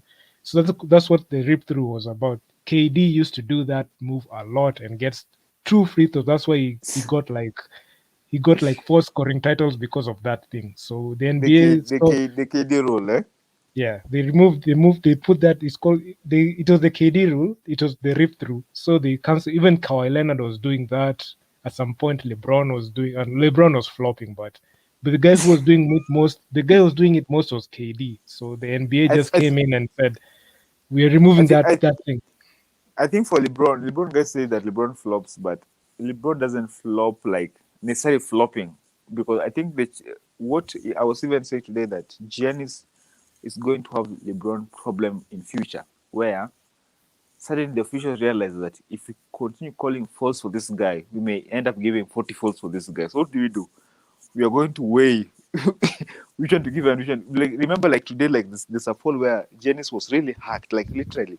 Someone was holding this guy's hand. I think Kaminsky, Yes, literally yes. holding this guy's hand. Then the official just ignored it because they felt like you have been giving this guy's false all through this game. I think that's what happened with LeBron. When it reached a moment where officials were feeling that with LeBron's body built up, their force should not be giving this guy. Like this guy, Wait, if you slap him on the arm or on the back, this guy can Moses, take it. Yes, you're saying that, and Shaq, there's a move called Haga Shaq. You remember yes. Haga Shaq? Shaquille O'Neal was going to the line so many times until he was being like roughed up, until there's this time he went to David Stern's office and was like, David Stern, if when someone else tries to Haga Shaq me, I don't mind taking 20 or 25 free throws in a game.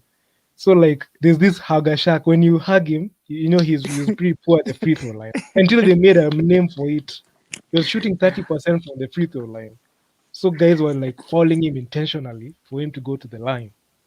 I mean, yeah, I think that now that's the challenge. That the challenge for players like LeBron and Giannis, that because they live on the paint, or Ben Simmons, usually most of the times the officials don't take care of them. Unlike players who are shooting well, the jump shot or the perimeter shot, because for them, like they can easily get, like, look at, for example, Crowder. Crowder has this shooting motion where this guy shoots a three, then he falls backward like throwing his legs forward. yeah, Usually true. get that one extra, and then he misses, he gets three, or he makes it and gets that one extra. Even today in the finals, I said that Jay Crowder made sure that even before he lost that finals, that he had made the Jay Crowder fouls, where this guy shoots a three and throws his legs onto the opponent. Then, funny enough, the officials are giving him the fall, Yeah, true, true. which I was mean, which was not the intention when that fall was brought in, where when there's a Pachulia intentionally they were interfering with the shooting motion, landing of space. of of Kawhi Leonard, and that's why Kawhi Yes, Leonard like hurt his leg.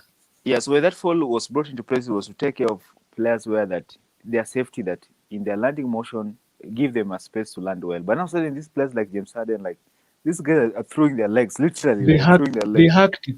James Mm. Harden hacked it. In Trae Young hacked that until James Harden was averaging like this time James Harden he shot one for 12 in a game but had 37 points.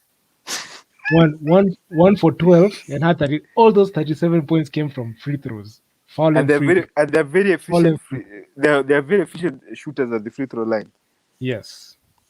So I I mean, think I think those are the falls. I think even guys were saying that for these Olympic exhibition games, the where the United States lost Nigeria to Ni- Nigeria, and and the also second game Australia.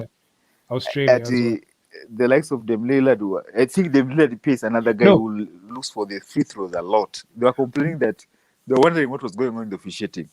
Moses, were you there on that Mm. stream? We were talking with Moses, the other Moses. Okay. I put out a question. I put out a Yes. statement that Jason Tatum and Bradley Beal are complaining about the calls that they are not getting. These calls they're getting in the NBA, but they're not getting in the FIBA, right? Yes. Like, they're not getting them calls in FIBA, so they are looking at the refs in the wrong way. They're like, "Yo, you're not gonna call that.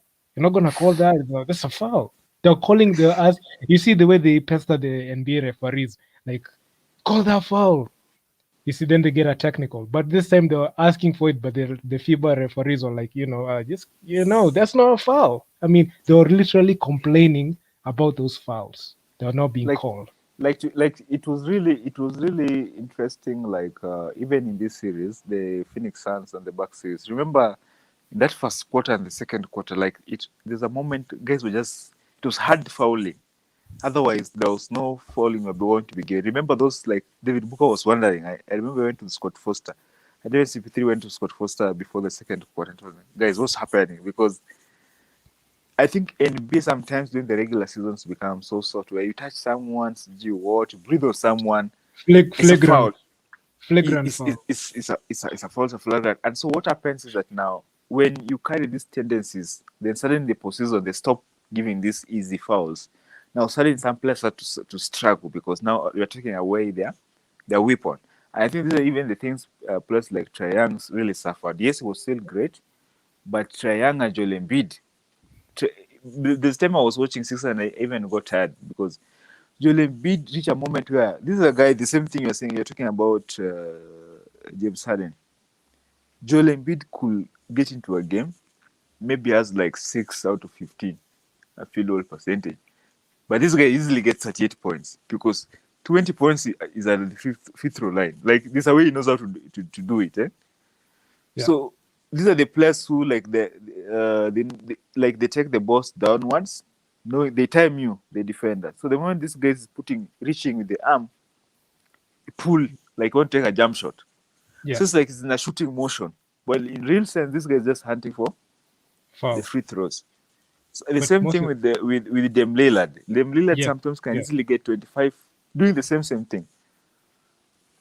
Moses. Let me ask you this question. I want you to please be accurate with me in this. Do you Yes. feel like Joel Embiid is soft Uh, for Joel, compared to Giannis? Do you feel Joel Embiid is soft? for me, based on the history of Joel Embiid, it's different with AD because for me, if you have followed up on the history of Joel Embiid, I think this is a guy who was just unlucky because remember this is a guy was when he was drafted missed a whole season because he had to undergo a spinal surgery. Yes. So and for elite sportsmen, I think back spasms and spine is really terrible. And that's why Yeah. even Sixers cannot rely on Joel Embiid playing above 32 years because of that back. So I think for Joel Embiid, it's more of issue where Oh, he came to the league with a bad injury, very one of the worst injuries in the league.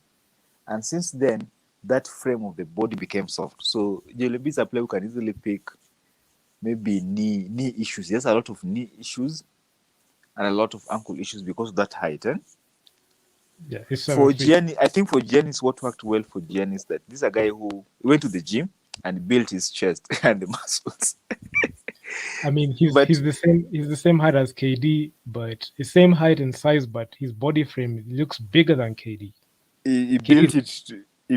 He built it to be effective, and he's still lean. For Joel Embiid, he came nearly similar body. In fact, guys have been complaining about Joel Embiid diet. There's a time they were complaining about his diet, huh? Because amenona kidogo like this guy during a timeout, this guy used to eat a hamburger, like Shaq, like Shaq in a timeout, hamburger.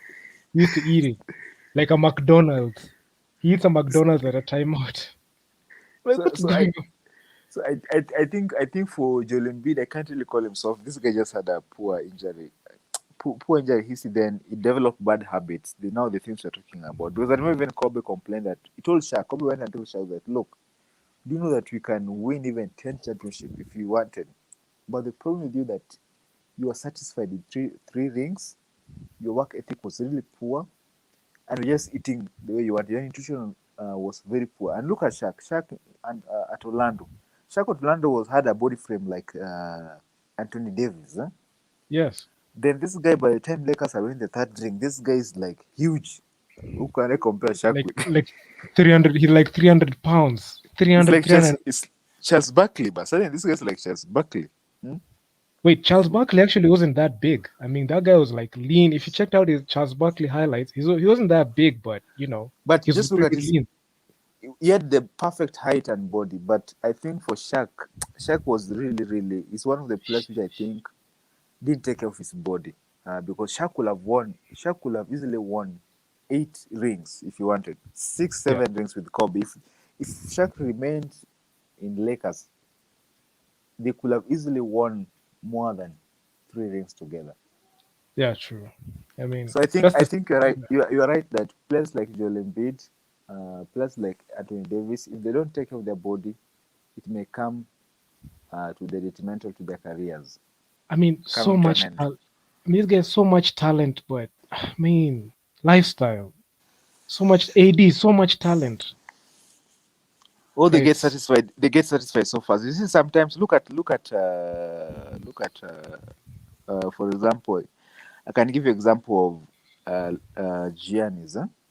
yeah, true. Giannis has been given 228 million over 5 years. Yeah, If he continue playing well, making All Star, is again after the end of those years, he can get another 200 million contract all NBA selections. or all those things. Yeah, But this you can also look at this thing that Giannis, based on his background, where it comes from, he can easily. The danger is this guy can easily after maybe 3 years feels like, look, I've achieved whatever I wanted all my life. With that, even that 200 million pounds, it's enough to take care of all my generation. So why should I struggle waking up 3 a.m. or sleeping at 10? So I think but there are Giannis, challenges. I think but I there are feel Giannis. challenges. Yeah, yeah. Go ahead. Sorry, Go ahead. sorry. Go ahead. I think there are challenges. Sometimes players like AD and Shaq. Sometimes us as fans we never look at it in terms of these are guys. Maybe they came from maybe poor or humble beginnings, and after making some great money, that's enough for them. Like for them, they've achieved whatever they wanted in their life.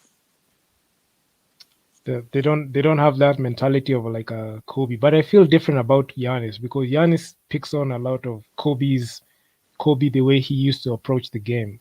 Yeah. They know. I feel like okay, as much as he has achieved that, he's gonna look at his achievements and say like what if I go back to back? What if I'm two-time NBA champion?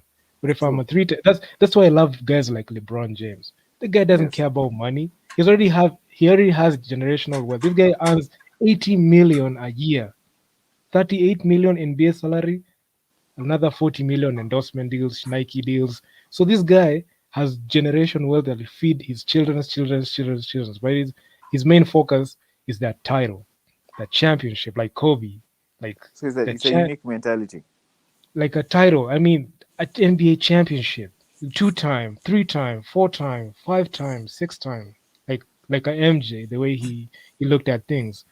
So man, I mean, But these players. I think you're right. But I think for me, I always say that ambition in life, where because in life, even as you win the championship, you want to have that generational wealth. So I think sometimes with players that look Nderitu, look at this grinding.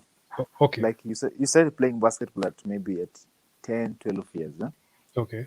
And maybe your parents were really hard on you. You went to high school, the coaches are hard on you. You went to college, the coaches are hard on you.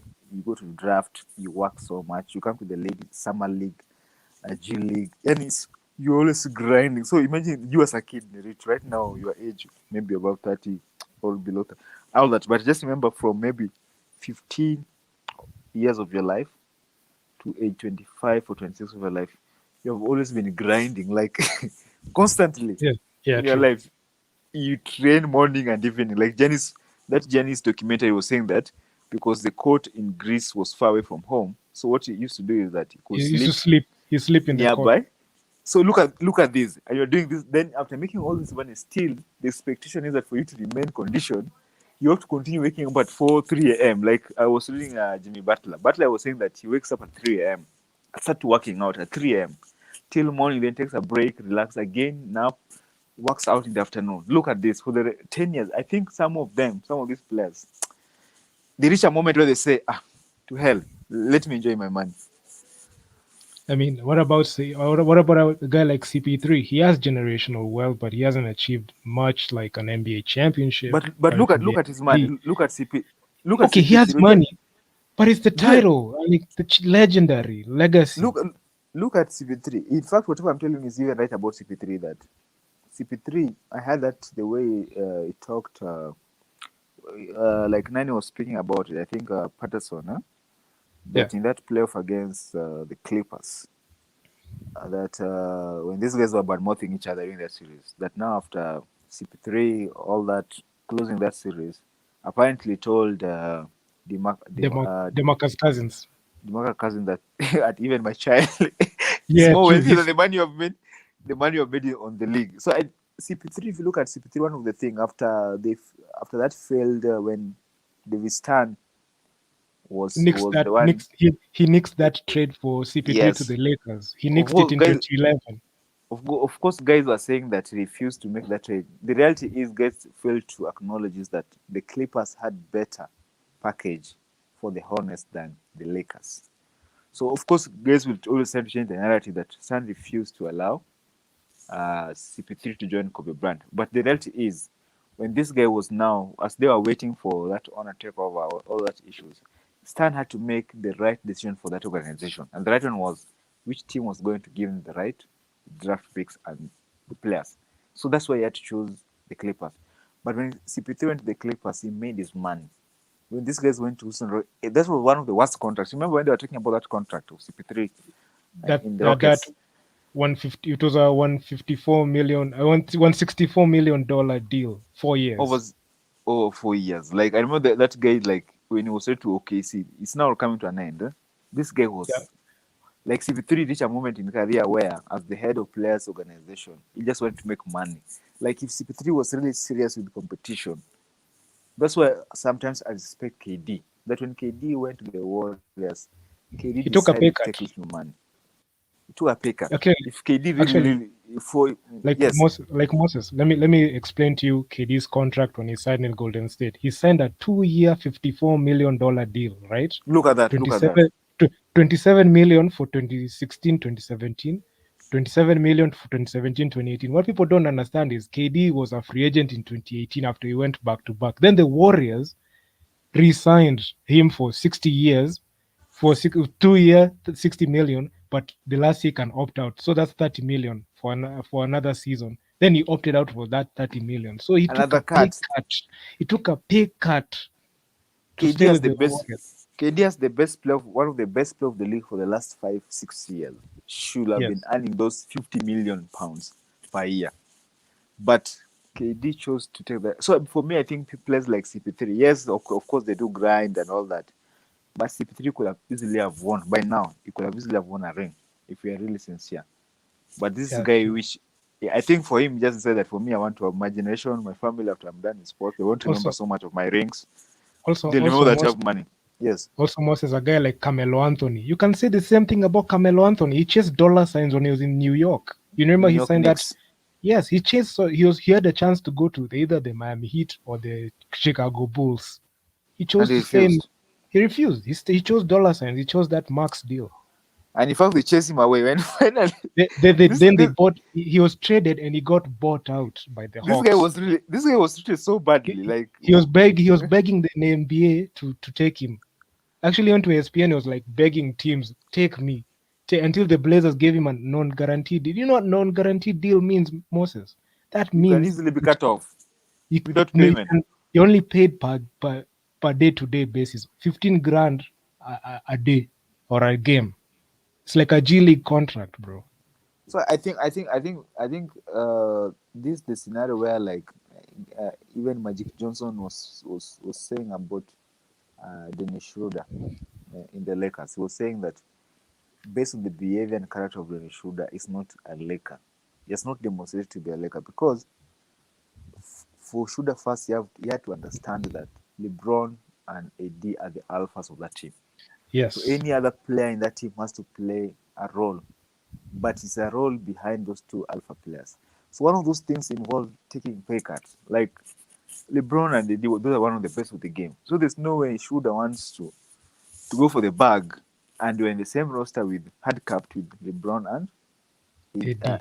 and AD. And remember, it's not like LeBron could have taken a minimum wage. The thing is, based on the way LeBron has stayed in the Lakers for all these years and has been consistent All Star and part of MVP and All NBA selection, he Yes. deserves at least a minimum. There's that minimum that you can't That give him lower. he deserves 35% of the cap. That means he should earn north of 38 to 40 million a season. Yes, so in fact, even still took lower if you look at it. So I think that's why Magic was saying that they should have learned that this is an opportunity for winning championship. So I need to make sacrifice in terms of money because look, 80 million, I think, for these people. 80 million USA dollars. That's a lot of money. That's 8 billion plus. Look at even for us Kenyans. 8 billion. That's a lot of money. That's a lot of This money, bro. and this The guy want generational wealth. this guy want 10 billion. So Mhm. this guy who's not serious in life. He's not serious because he's still a young man. Like should you're still a young man, you can sign a 4-year contract. You can win 2 championships within that 4 years. Then after that again, you can still go to other markets and not even make now maybe 10 million mil for 3 years or looks like Reggie Jackson. Reggie Jackson is due for a huge contract at 32 years in this postseason. Look at also a Region Rondo. Dennis Schroeder has no humility like a Region Rondo. You know how much he was getting paid by the Lakers? two Minimum, million, 2 million per season, $2 million a season. for me, I was frustrated with the shoulder, and he didn't back it up. Yeah, if he could have backed it up, I could have understood his mentality. But you have to show it on the court, the Look same at way like if look Bobby at Jamal Portis. Look, Murray. Yeah, also Bobby Portis, Jamal Murray. I but mean, I anyway, mean, anyway, anyway, Derek, you're right that players have different mentality and mindset, and yeah, true. for players like AD, LeBron, Giannis right now, those are players. Steph Curry, Clay Thompson, those are players on different stratosphere where you'll never compare them to other players, maybe one just from the league for the bag, and that's enough for Yeah, them. If they win, well and good. If they don't, they don't care. So I think there's that difference between elite players and the players who are just there for the sake of their bag. remember also AD when he was with the Pelicans. AD was guaranteed 240 million by the Pelicans if he And they resigned from declined. the Pelicans. He declined that. He and demanded a trade. But Shaq, when he was asked, when Shaq was asked in a show, he said, "I'm gonna take that money. I don't care. I'm gonna take the 240 million. I'm taking that bag." And you see that That's that, what. that just showed you that just showed you Shaq's mentality, which Kobe was speaking about. Yes, they get money, then they they sit on their ass. They start eating the McDonald's. I mean, Hey, I so mean, Sunday to Bana, I think so we can. I'm say really tired. okay. I mean, I've been thanks. having a long day. Actually, this is the last stream for NBA. I'll be taking a break from these streams. I've done a lot of these during these NBA playoffs. This was the last one in like this For this short period. season. I'll be taking a short hiatus from YouTube because I You mean come it back has for been the a you lot. come back for the draft No, I'll come back for the AfroBasket. or for the AfroBasket is in Afrobas. August. I'll take Okay. a short hiatus from YouTube, but I'll be back here with some more lives, especially for the NBA trades. I hope will you be around for when we discuss NBA trades, off season Yeah. trades, free For season, agency, I'll be more interested in the free free agency agency. and I, the trades. I'll call you up on. I'll pick you up on that stream. Maybe you can discuss on these deals these guys are getting into and move forward on that. But thanks for joining the stream, bro. I mean, appreciate it. It's been a long run. Bucks won the title, and that's history, man. That's That's history. why we enjoy this sport, sir. Yeah, we love this sport a lot. I love basketball too much. This thing can say too much, I think thanks so much for this forum to do b-ball. I think going forward we need to at least look for. guys. I think there are more guys. Maybe we can Yeah, ask around the best time to do it and to see. yeah. Yeah, maybe I'm a. maybe 30, maybe a bit early for other guys, or maybe weekend. So we just need to consult more so that we can even have at least 5 guys going forward. Because I know there are many guys Yeah. there in Twitter who are fanatics. I mean, I've been looking for. Actually, you see, I found you on Twitter in that space. I've been like, you see that guys who are in that space. I'm DMing them like the streams. Every stream I'm doing, I make sure I hit them on the DMs. Like this guy called BC, he was here. Like Moses is my close. The other Moses is my close friend. We also had a guy called I forgot his name, Read. but he came to the stream. Like the previous one, he was there. Oh, So okay, yeah, okay. but I'm gonna get more guys. We have to have like a 6 panel guys where you can chop it up. It's fun talking with new people about the game That's we true. love. Yeah, so thanks for dropping by, man. You're welcome. I'll drop a free agency one. I'll take a short hiatus, then we go back to free agency, talk about these deals. So yeah, man. It's okay, it's okay, it's okay. Cool. Okay, cool. Cheers, cheers. Cheers, bro. Enjoy your night. So yeah, I mean, that was Moses. We talked. We've had a lengthy discussion on this thing. I mean, damn, it's been 2 hours. I'm not tired, but I mean, there's so much to unpack. I mean, so I'll be taking a short hiatus from YouTube a bit, and I'll come back to cover the usual free agency, Afro basket, and I'll be dropping videos, and but I'll do a live stream on the free agency one. But right now I'm going to take a break. The league. I mean, it's been a roller coaster from the whole season, from the beginning to the end. There to basketball, radio. It's all because of you guys. You guys make this. You make this show what it is. I'll try to market it more so that you can get more guys involved. I'm so happy that this is a good start. Under to Basketball Radio is taking a short hiatus, but we'll be back soon. And now that the season is over, now to on my calendar, I'm looking at the Afro Basket. It's gonna be late August, and also free agency. I love discussing trades and free agency signings, the draft, and all that great stuff, man. But thank you guys for tuning in. Dear to Basketball, out.